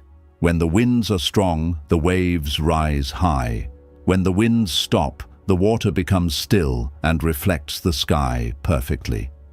Equanimity is like that still lake within you. No matter what winds of circumstance blow across your life, you can return to that inner stillness. The waves may rise, but they no longer drown you. You learn to observe them, to let them rise and fall, knowing that beneath them the water remains calm and clear. Equanimity is especially powerful in moments of success. Many people believe balance is needed only during struggle, but attachment to pleasure can also create suffering. When success comes, the ego clings. It says, "This must last forever. I must keep this at all costs." But life is impermanent. Success, like failure, rises and falls. If your happiness depends on success remaining unchanged, you will live in constant fear of losing it. Equanimity allows you to enjoy success fully without clinging to it. You say, "I am grateful for this moment, and I know it will pass. When it passes, I will still be at peace." This attitude frees you from the fear that shadows joy, allowing you to live with gratitude instead of grasping. Equanimity also transforms failure. Without balance, failure feels like the end. The ego collapses, believing, "I am worthless, I am ruined, I cannot go on." But with equanimity, failure becomes just another wave. You see it clearly, you learn from it, but you do not let it define you. You say, "This is a difficult moment, but it too will pass." I remain steady. This steadiness allows you to rise again, to continue walking your path without being paralyzed by defeat. In this way, equanimity gives you resilience. It prevents life's ups and downs from throwing you off course. Another area where equanimity is vital is in relationships. People will praise you, and people will criticize you. If you cling to praise, you become dependent on the approval of others. If you collapse under criticism, you become enslaved by their opinions. Equanimity frees you from this trap. It allows you to receive praise with humility and criticism with openness, without being controlled by either. You understand that both are temporary, both are reflections of others' perspectives, not absolute truths. This balance gives you freedom to live authentically, to act with integrity, and to love without fear.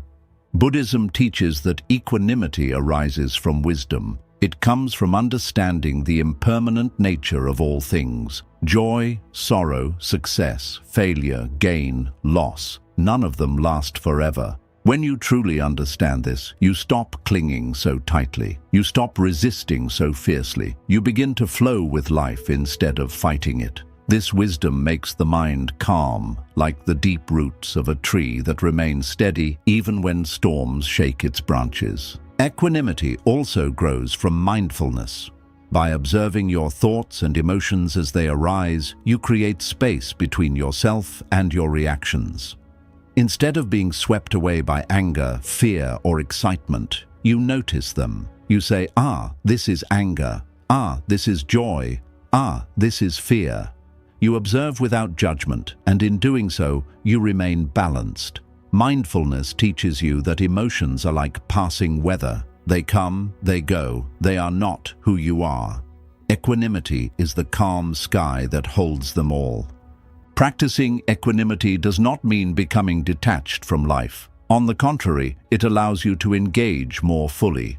Without equanimity, you are tossed about by every wave, exhausted and restless. With equanimity, you stand steady, and from that steadiness, you can love more deeply, act more wisely, and live more fully. Equanimity does not numb the heart. It frees it from the chains of extremes. Equanimity also deepens compassion. When you remain balanced, you do not react to others' suffering with despair, nor to their joy with envy. Instead, you respond with calm care. You can hold space for someone's pain without being overwhelmed by it, and you can celebrate someone's success without grasping for it yourself. This balanced compassion allows you to be present for others without losing yourself.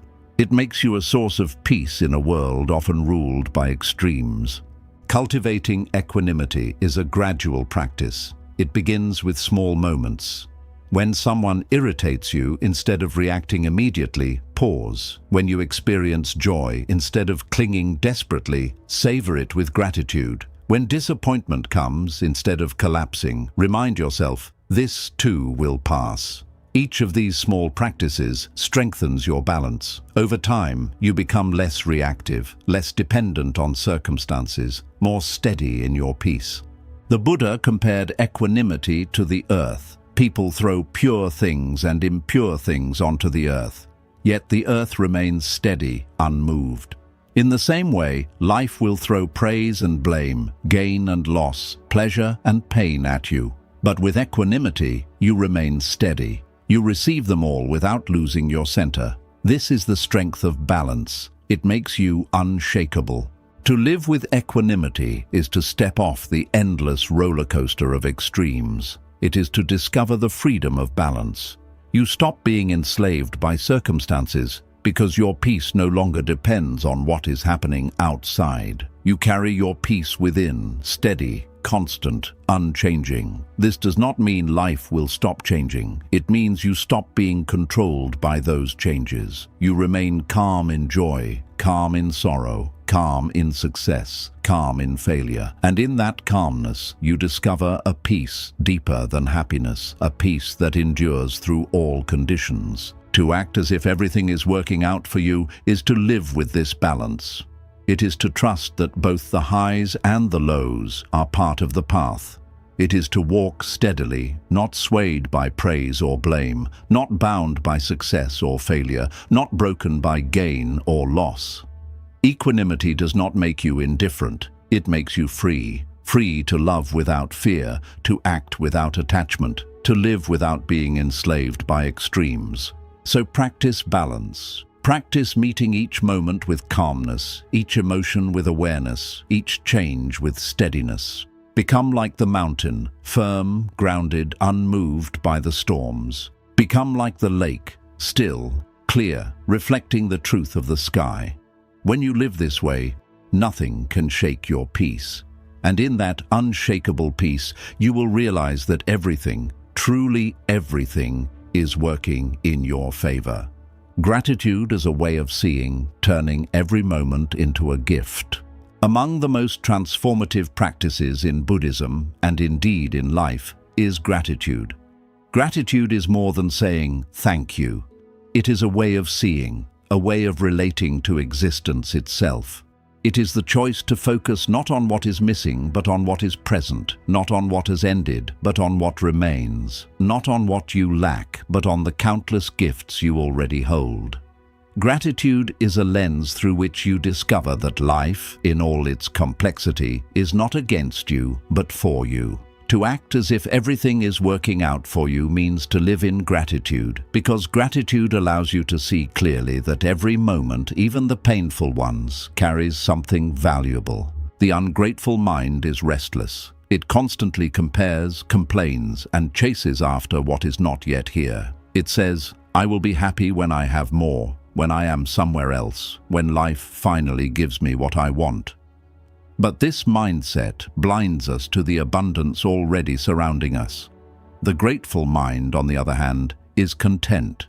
It sees blessings in ordinary things: the breath in the lungs, the sun in the sky, the food on the table, the companionship of others. Gratitude transforms what you have into enough, and it transforms even difficulties into teachers. Gratitude begins with awareness. Most of us move through life on autopilot, taking everything for granted. We eat without tasting, walk without noticing, breathe without feeling, live without appreciating. Gratitude awakens us. It calls us to stop, to look, to recognize the miracle of existence itself. Consider the simple act of breathing. You did not earn the air, nor did you create it.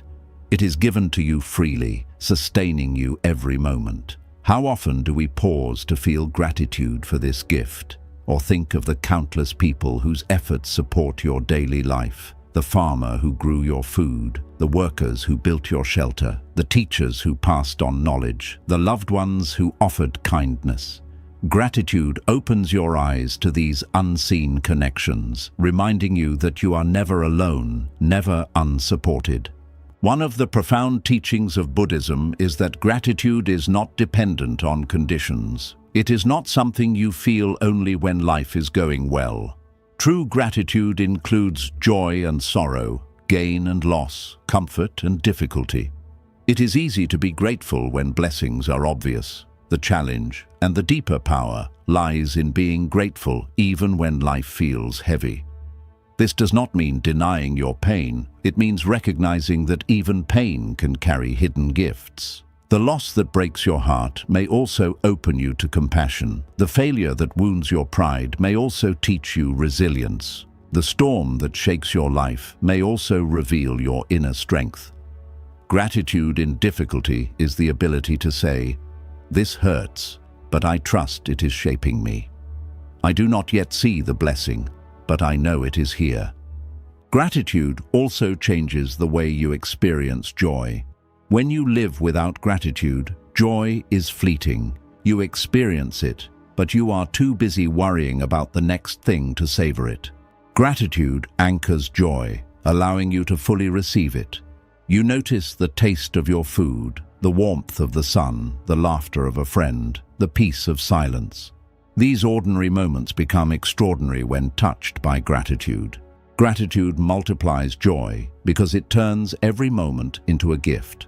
Another dimension of gratitude is that it dissolves envy and comparison. The ungrateful mind constantly measures itself against others, always finding reasons to feel inferior or resentful. But when you cultivate gratitude, you stop focusing on what others have and start appreciating what is yours.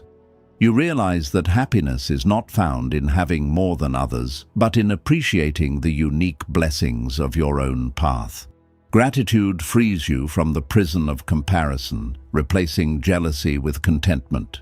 Gratitude also deepens relationships. When you express genuine appreciation for others, you strengthen bonds of trust and love. A simple "thank you," spoken with sincerity, can heal wounds and open hearts. Too often, we take people for granted, assuming they know we value them. But unspoken gratitude is like a seed never planted. When expressed, Gratitude nurtures connection. It tells the other person, I see you, I appreciate you, you matter to me. This simple act can transform relationships, turning them into sources of joy and strength. Buddhism teaches that gratitude is closely tied to mindfulness. When you are mindful, you notice the small details of life, and in noticing, gratitude naturally arises. The sound of birds, the smell of earth after rain, the touch of a loved one's hand, all of these become moments of gratitude when you are fully present. Mindfulness and gratitude are like twin practices. Mindfulness awakens you to the present, and gratitude fills the present with meaning. A powerful way to cultivate gratitude is through daily reflection. At the end of each day, pause and ask yourself, what am I grateful for today? The answers may be simple: a smile, a meal, a lesson, a moment of rest. But by noticing them, you train your mind to focus on abundance instead of lack. Over time, this practice rewires your perception. You begin to see blessings everywhere, even in places you once overlooked. Gratitude also extends to the self. Many people are quick to criticize themselves, but slow to appreciate their own efforts. Practicing self-gratitude means recognizing your progress, honoring your resilience, and appreciating your growth. It means saying, I am grateful for the way I have carried myself through challenges. I am grateful for the lessons I have learned. I am grateful for the person I am becoming. This practice softens self-criticism and nurtures self-compassion. When you live in gratitude, even challenges take on new meaning. Instead of asking, why me? You begin to ask, what can I learn from this? Instead of cursing delays, you thank life for teaching you patience. Instead of resenting losses, you thank life for showing you the impermanence of all things. Gratitude does not erase difficulty, but it transforms your relationship with it. It turns obstacles into teachers and hardships into opportunities. Gratitude also fosters generosity. When you feel full, you naturally want to share. A grateful heart says, I have been given much. Let me give in return. This giving is not forced. It flows naturally. It may be generosity of time, of kindness, of resources, or simply of presence. Gratitude and generosity feed each other. The more grateful you are, the more generous you become. The more generous you are, the more gratitude fills your heart. This cycle creates abundance not only for yourself, but for all around you. The ultimate power of gratitude is that it aligns you with the truth that everything is already working in your favor. Gratitude reminds you that even in uncertainty, there is guidance. Even in loss, there is renewal. Even in pain, there is growth. Gratitude transforms your vision so completely that you no longer ask, is life supporting me? You know it always has been. You stop waiting for perfect conditions and begin to see perfection in what is already here. To live with gratitude is to walk through life with open eyes and an open heart. It is to recognize each breath as a miracle, each challenge as a teacher, each day as a gift. It is to stop postponing joy and to begin receiving it now, in this moment, exactly as it is. Gratitude does not depend on what happens to you. It depends on how you see what happens. And when you see through the lens of gratitude, you discover that everything, truly everything, is already working out for you. Detachment from outcomes. Freedom in doing without demanding. One of the deepest sources of human suffering comes from our constant attachment to results. We live in a world that tells us our worth depends on outcomes, on success, recognition, possessions, achievements, and the approval of others. We pour our energy into goals with the silent demand that things must unfold exactly as we wish. And when reality does not meet those demands, we feel broken. We label ourselves failures. We collapse into despair, and we convince ourselves that life is against us.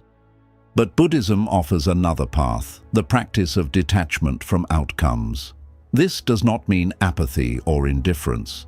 It does not mean giving up your dreams or refusing to act. It means giving your best effort with full presence and sincerity, but releasing the desperate need for a specific result. It means discovering freedom in doing without demanding. Detachment begins with a simple but profound truth. Outcomes are never fully in your control. You may plan carefully, work tirelessly, and act wisely, but there will always be factors beyond your influence: timing, circumstances, other people's choices, and the unpredictable flow of life itself. When you tie your peace to something you cannot fully control, you hand over your happiness to uncertainty. Detachment frees you from this trap. It allows you to say, "I will act with commitment and care, but I will not let my peace depend on the result." This mindset brings immense freedom because you are no longer enslaved by what happens after you act. Think of a farmer planting seeds. He tills the soil, waters the ground, and tends to the field. He does everything within his power. But whether the crop grows depends on many things: the weather, the soil, the seasons. The farmer cannot command the sun to shine or the rain to fall. If he ties his happiness solely to the harvest, he will live in constant anxiety. But if he focuses on the work itself, on planting, watering, caring, he finds peace in the process.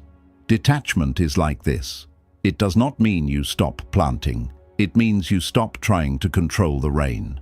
Detachment also changes the way you approach success. When you are attached, success becomes a source of fear. You may achieve what you want, but you cling desperately, terrified of losing it. Every achievement becomes another chain, because now you live in constant worry of failure. But when you practice detachment, success is enjoyed without chains. You celebrate it, you appreciate it, but you do not cling. You say, "This is wonderful, and I am grateful. If it lasts, I will enjoy it. If it passes, I will remain at peace."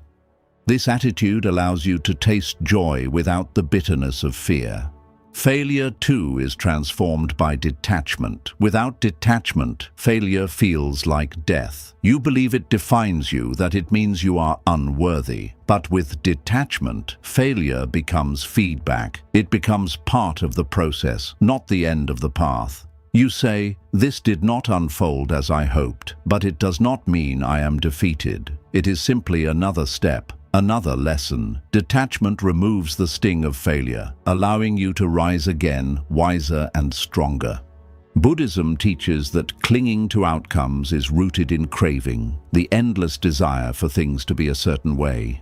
This craving is like thirst that can never be quenched, because once one desire is met, another arises. Detachment does not kill desire, it transforms it. Instead of craving, you cultivate intention. Instead of saying, "I must have this outcome to be happy," you say, "I will give my best and I will trust the unfolding." This shift turns restlessness into peace. Detachment also deepens presence. When you are fixated on outcomes, your attention is always in the future. You are so focused on where you are going that you miss where you are. But detachment brings you back to the present. It teaches you to value the process itself, the effort, the growth, the lessons, rather than rushing toward the end. The artist who paints with attachment worries constantly about how the painting will be received. The artist who paints with detachment loses themselves in the act of creation, finding joy in every stroke. The difference is not in skill, but in the spirit of presence. In relationships, detachment creates freedom and depth. Many people cling to others with desperate attachment, demanding constant reassurance or control. This suffocates love. True love, rooted in detachment, is free. It says, "I love you as you are. I will not try to own you, and I will not tie my worth to your choices. I will give my love freely without demanding a specific outcome." This love is deeper because it is not driven by fear. It allows both people to breathe, to grow, and to stay together out of choice rather than chains. Detachment is also essential in spiritual practice. Many seekers become frustrated because they expect instant enlightenment, instant peace. instant transformation. They meditate with impatience, demanding results. But spiritual growth cannot be forced. It unfolds gradually, like the blooming of a flower. Detachment in practice means showing up sincerely, sitting, breathing, reflecting, without demanding immediate change. In this way, transformation happens naturally, without strain, and often more deeply than you expected. The practice of detachment does not mean passivity. It does not mean sitting back and refusing to act. Buddhism emphasizes right effort, acting with wisdom, care, and sincerity. Detachment simply means acting without clinging. You still plant the seeds, you still tend the field, you still walk the path. But you release the illusion that you can command the harvest. You act with love for the action itself, not only for the reward. This attitude makes your work lighter, your relationships freer, and your spirit calmer. Of course, detachment is not easy. The mind is conditioned to crave, to cling, to demand. At first, you may find yourself returning to old habits, worrying about results, fearing failure, clinging to success. But each time you notice this, you can gently remind yourself, I do not control everything. I control my effort, not the outcome. I give my best, and I let go. Over time, this reminder becomes natural. Slowly, detachment takes root, and you discover the peace of freedom. One of the Buddha's teachings illustrates this beautifully. Do your work diligently, without attachment to the fruits. This does not mean you ignore the results. It means you stop enslaving your peace to them. It means you give your best, not because of what you will get, but because it is the right thing to do, the loving thing to do, the wise thing to do. When you live this way, your actions become pure. They are no longer tainted by fear, greed, or desperation. They flow naturally, like a river, bringing life wherever they go. Detachment from outcomes is ultimately about trust. It is about trusting that life, in its infinite wisdom, knows what you need better than your limited mind does. It is about trusting that even when things do not unfold as you hoped, they are still guiding you toward growth, toward awakening. It is about trusting that the seeds you plant will bear fruit, not always the fruit you imagined, but the fruit you need. To act as if everything is working out for you is to live in this trust. It is to pour your heart into the present moment, to give your best with sincerity, and then to release the outcome into the flow of life. It is to say, I will walk my path, I will plant my seeds, I will love, I will act, and I will trust that whatever comes is part of the unfolding of my journey. When you live this way, you are free. Free from the chains of fear, free from the burden of control, free from the endless hunger of craving. You act with clarity, you love with openness, you live with peace.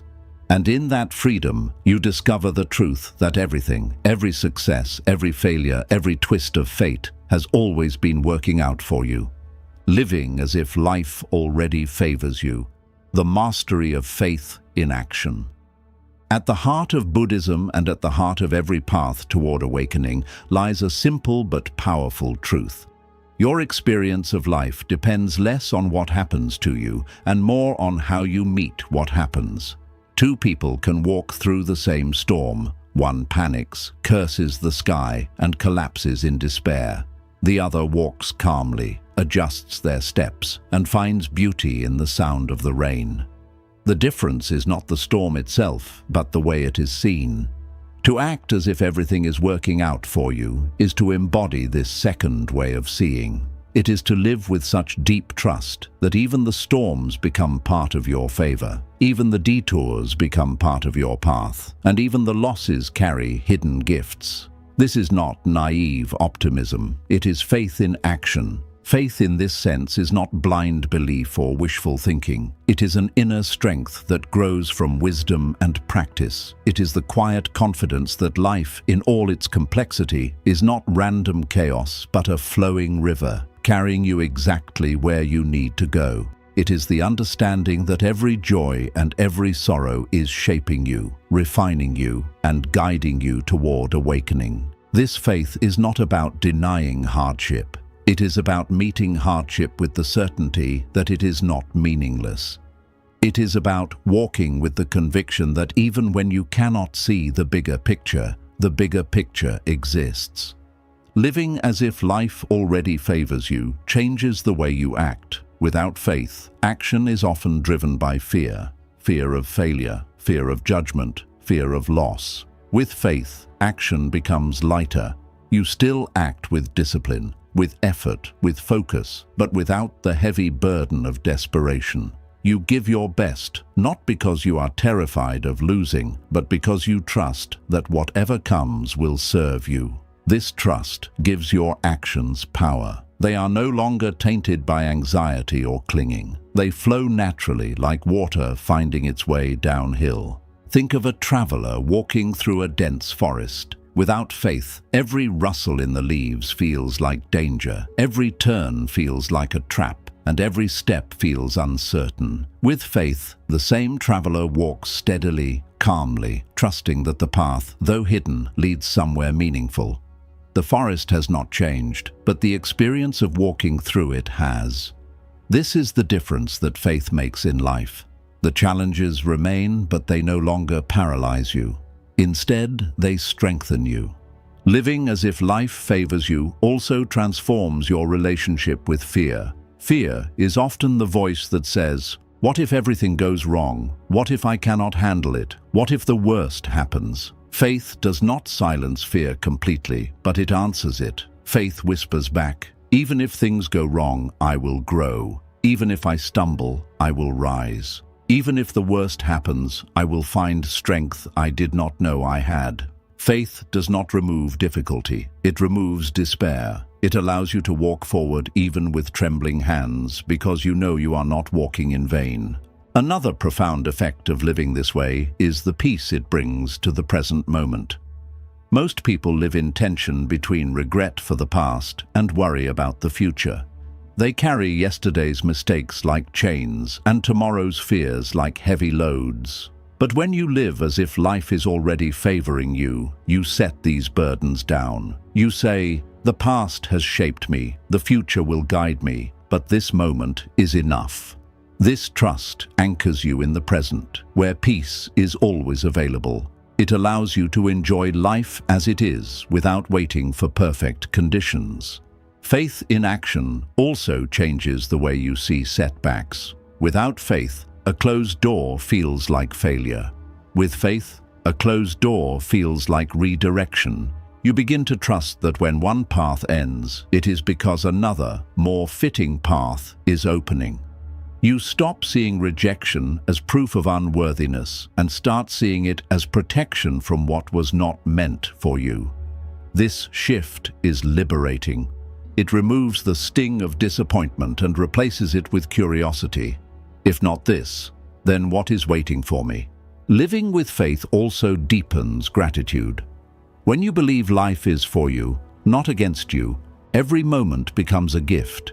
You no longer dismiss small blessings as accidents.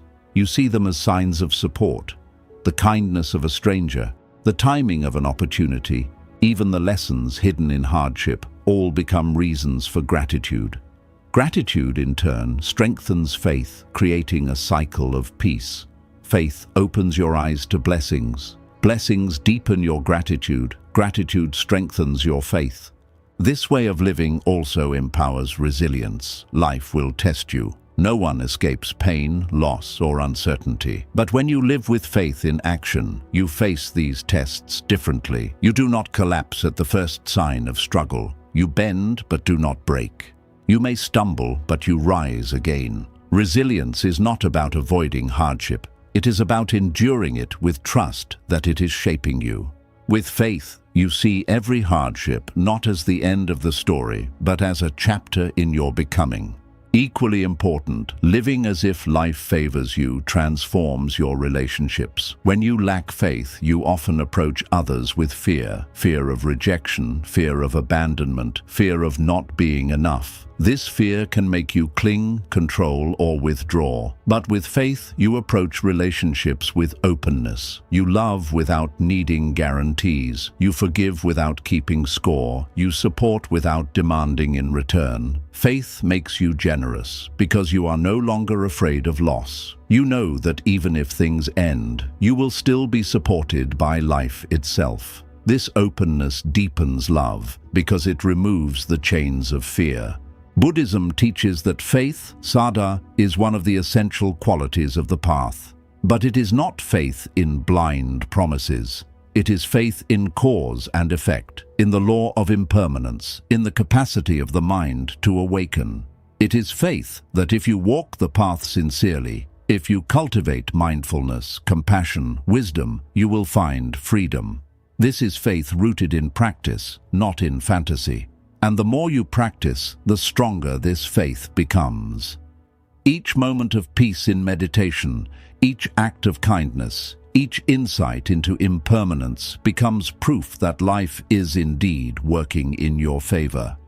To live with this faith does not mean life will always feel easy. There will still be storms, losses, and uncertainties. But it means you will never face them with despair. You will face them with trust, with steadiness, with the quiet confidence that even this too has meaning. You will carry yourself not as a victim of fate, but as a partner with life, walking hand in hand with its unfolding. This attitude is transformative. It changes not only how you see the world, but how the world responds to you.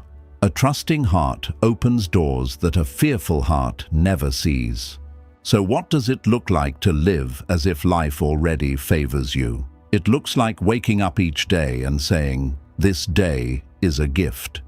I may not know what it will bring, but I trust it is for my growth." It looks like facing challenges with courage, knowing they are teachers. It looks like working hard without clinging to results, loving deeply without fear of loss, forgiving easily without holding grudges. It looks like walking through life with calmness, with gratitude, with balance, because you trust the path. To act as if everything is working out for you is not to deny reality. It is to align yourself with it. It is to trust that reality, in its wisdom, is always shaping you, even through pain, even through uncertainty, even through change. It is to live with faith, not as a passive belief, but as active courage. And when you live this way, you discover the deepest truth. Life has always been working in your favor. Every joy, every sorrow, every detour, every delay, they have all been guiding you toward awakening, toward freedom, toward peace. So walk with this faith. Live with this trust. Let your actions reflect the belief that you are supported, guided, and carried. And in doing so, you will not only see that everything is working out for you, you will embody it, you will live it, and you will radiate it to others. This is the mastery of faith in action. 21. The middle way. Walking the path of balance in a world of extremes. One of the most profound and practical teachings of the Buddha is the middle way. From the moment of his enlightenment under the Bodhi tree, the Buddha emphasized that liberation is not found in extremes but in balance. He had experienced both extremes himself, life in a palace of wealth, surrounded by luxury and pleasure, and life as an ascetic, starving and torturing the body in search of truth. Neither extreme led to freedom. The palace brought comfort, but not wisdom. The self-denial brought suffering, but not liberation.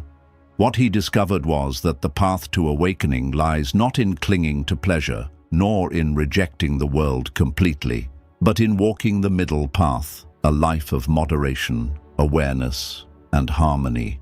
To act as if everything is working out for you means embracing this middle way in daily life. It means recognizing that extremes, whether of desire or of denial, of indulgence or of resistance, create imbalance and suffering. It means finding the steady ground between, where wisdom and peace naturally arise. The mind, however, is easily drawn to extremes. When we experience pleasure, we want more of it. We cling, we grasp, we overindulge. But the more we cling, the more restless we become, because pleasure is fleeting, it fades, and with its fading comes disappointment. On the other side, when we experience pain, we resist it fiercely, we push it away, we fight against it, we deny it. But the more we resist, the stronger it feels. Both clinging and resistance create suffering. The middle way teaches us to step out of this cycle. It teaches us to meet pleasure with gratitude, but without attachment, and to meet pain with acceptance, but without despair. Think of a stringed instrument. If the string is pulled too tight, it breaks. If it is too loose, it makes no sound. Only when it is tuned to balance does it create beautiful music. Your life is the same. Too much indulgence weakens you. Too much denial exhausts you. But balance allows your life to sing. The middle way is this tuning, the art of living with moderation, harmony, and wisdom. The middle way applies not only to external life, but also to the inner mind. Many people swing between self-indulgence and self-criticism. When things go well, they praise themselves excessively. When things go wrong, they condemn themselves mercilessly. Neither extreme is helpful. The middle way teaches self-acceptance, acknowledging mistakes without drowning in shame, celebrating successes without inflating the ego. This balance creates space for growth. It allows you to learn without fear and to act without arrogance. The middle way also reshapes your relationship with goals and ambitions. In a world that glorifies extremes, we are taught to chase endlessly. More wealth, more success, more recognition. But chasing without balance leads to burnout. On the other hand, rejecting ambition completely leads to stagnation. The middle way is not about abandoning goals, but about pursuing them with awareness. You work diligently, but you do not sacrifice your peace. You strive, but you do not cling. You act with effort, but without desperation. This balance transforms ambition into practice, turning your goals into paths of growth rather than prisons of desire. In relationships, the middle way teaches harmony. Without balance, love can easily become attachment, smothering, or dependence.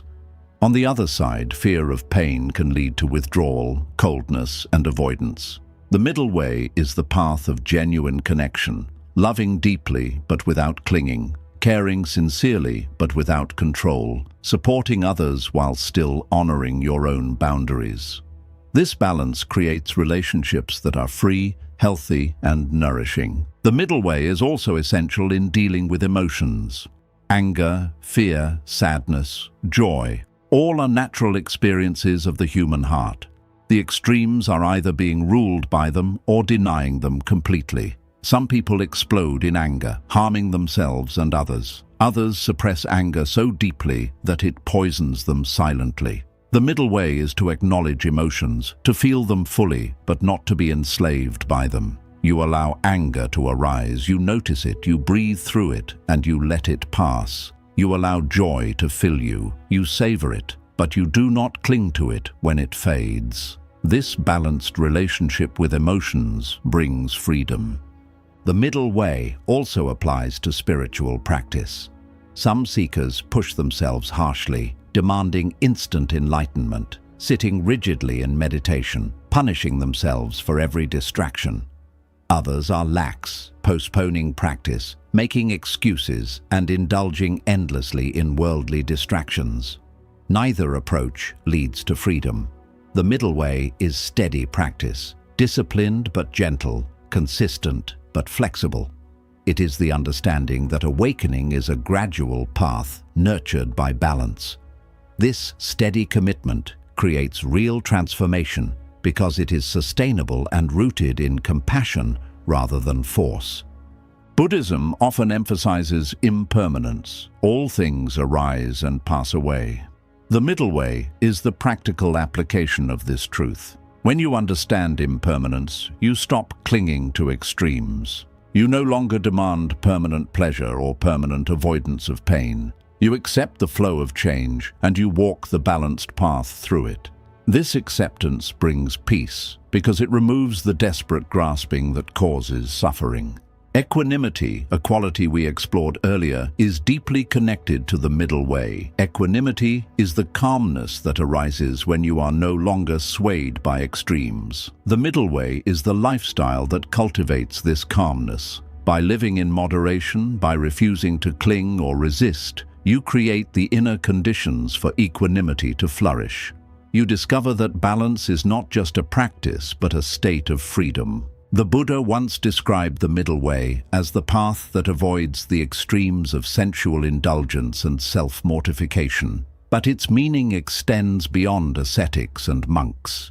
In daily life, the middle way might mean eating enough to nourish the body, but not so much that you harm it. It might mean working diligently, but not so obsessively that you destroy your health. It might mean caring for others while also caring for yourself. It is the wisdom of just enough, not too little, not too much. Walking the middle way also frees you from the illusions of society. Modern culture thrives on extremes. Extreme wealth, extreme beauty, extreme achievement. We are told we must always be more, do more, have more. But this endless striving only breeds dissatisfaction. The middle way reminds you that peace is not found in extremes but in balance. It allows you to step off the treadmill of never enough and to find contentment in enough. This is not mediocrity, it is freedom. The practice of mindfulness is one of the most powerful tools for walking the middle way. By observing your thoughts, desires, and actions, you begin to notice when you are leaning into extremes. You notice when desire is pulling you into overindulgence or when fear is pushing you into denial. This awareness allows you to adjust, to return to balance. Over time, mindfulness trains you to walk the middle way naturally without forcing it. The middle way also teaches compassion. Extremes often lead to judgment. Judgment of yourself, judgment of others. You may condemn yourself for not being perfect, or you may condemn others for not meeting your standards. But the middle way softens judgment. It reminds you that everyone is walking their path, sometimes stumbling, sometimes rising, always learning. This understanding allows you to treat yourself and others with patience, kindness, and forgiveness. To act as if everything is working out for you is to walk this middle way. It is to trust that peace is not in chasing extremes, but in living with balance. It is to recognize that you do not need to punish yourself to grow, nor indulge endlessly to live. You need only to walk steadily, with awareness, with compassion, with moderation. This path brings stability, clarity, and freedom. When you live the middle way, life itself feels lighter. You are no longer exhausted by extremes. You are no longer enslaved by craving or resistance. You walk calmly, steadily, enjoying each step, meeting each moment with balance. And in this balance, you discover that life has always been working in your favor, not by giving you endless indulgence or endless denial, but by guiding you toward the harmony of the middle way. When we began this journey, we set out to explore what it means to act as if everything is already working in your favor. Along the way, we walked through rivers of trust, stood in the stillness of the present, wrestled with attachment, embraced gratitude, practiced patience, cultivated compassion, and balanced ourselves on the middle way. Each of these lessons is not separate from the others. They are threads woven together into one tapestry, and when seen as a whole, they reveal a simple, profound truth. Life itself has always been guiding you, shaping you, and carrying you, even when you could not see it. From the very beginning, Buddhism teaches that suffering arises from our resistance to reality, our clinging, our craving, our endless attempts to control. But peace arises the moment we align ourselves with life as it is, not as we wish it to be. Every one of the 21 lessons we explored was a doorway into that alignment. They were not abstract ideas, but living practices, ways of reshaping how we see and how we live. To conclude, let us weave them into one clear message. You are not here to fight against life, but to walk with it. Think of a river once more. You cannot stop its current, but you can learn to float. You cannot command where it bends, but you can trust it will carry you forward. The act of living as if everything is working out for you is like floating on this river, not passively, but with awareness, with presence, with faith. It means letting go of the desperate need to control the water and instead allowing it to guide you toward the ocean of awakening. Look back on your own life. Can you see how events that once felt unbearable later shaped you into who you are? The rejection that forced you to grow stronger, the loss that opened your heart to compassion, the delay that placed you in the right place at the right time. All of these were not mistakes. They were part of the current carrying you forward. This is the heart of trust. Understanding that even when you could not see the pattern was there. When you walk with this trust, your entire way of living changes. You stop clinging to the past because you see it as your teacher. You stop fearing the future because you know it will arrive with gifts you cannot yet imagine.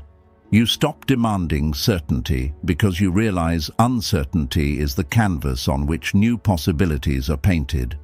You begin to live in the present, where peace is always waiting. Every lesson we have walked through points back to this truth. Trust the flow of life, and you stop exhausting yourself in resistance. Align with the present, and you find peace in what is here, not what is missing. Practice patience, and you discover that waiting is not wasted, but preparation. Let go of attachment, and you free yourself from chains that were always illusions. Embrace uncertainty, and you transform fear into curiosity. Walk with compassion, and you expand beyond the prison of self into the freedom of love. Balance yourself on the middle way, and you discover harmony in all conditions. Live with gratitude, and every moment becomes a gift, even the difficult ones. Detach from outcomes, and you act with freedom, not desperation. Walk with faith in action, and you realize that life has always been on your side. Taken together, these are not just lessons. They are a way of being.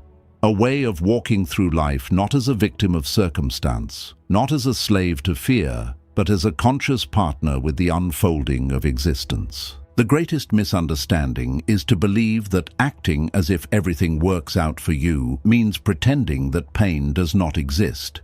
Pain exists. Loss exists. Change exists. But what changes everything is the way you hold that pain, the way you walk through that loss, the way you embrace that change. With trust, even suffering becomes a teacher. With patience, even waiting becomes peace. With gratitude, even loss becomes a reminder of the miracle of having loved. In the end, this path is about freedom. Freedom from clinging to what must pass. Freedom from fear of what has not yet come. Freedom from the illusions of control. Freedom from the endless cycle of craving and dissatisfaction. And in that freedom, you discover a peace so deep it cannot be shaken by external events. A peace that remains whether you stand in sunshine or in storm.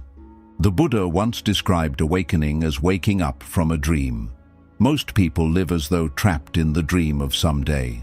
Someday I will be happy. Someday I will be free. Someday life will make sense. But the moment you act as if everything is already working out for you, you wake up. You realize that someday is now. That life has always been working in your favor.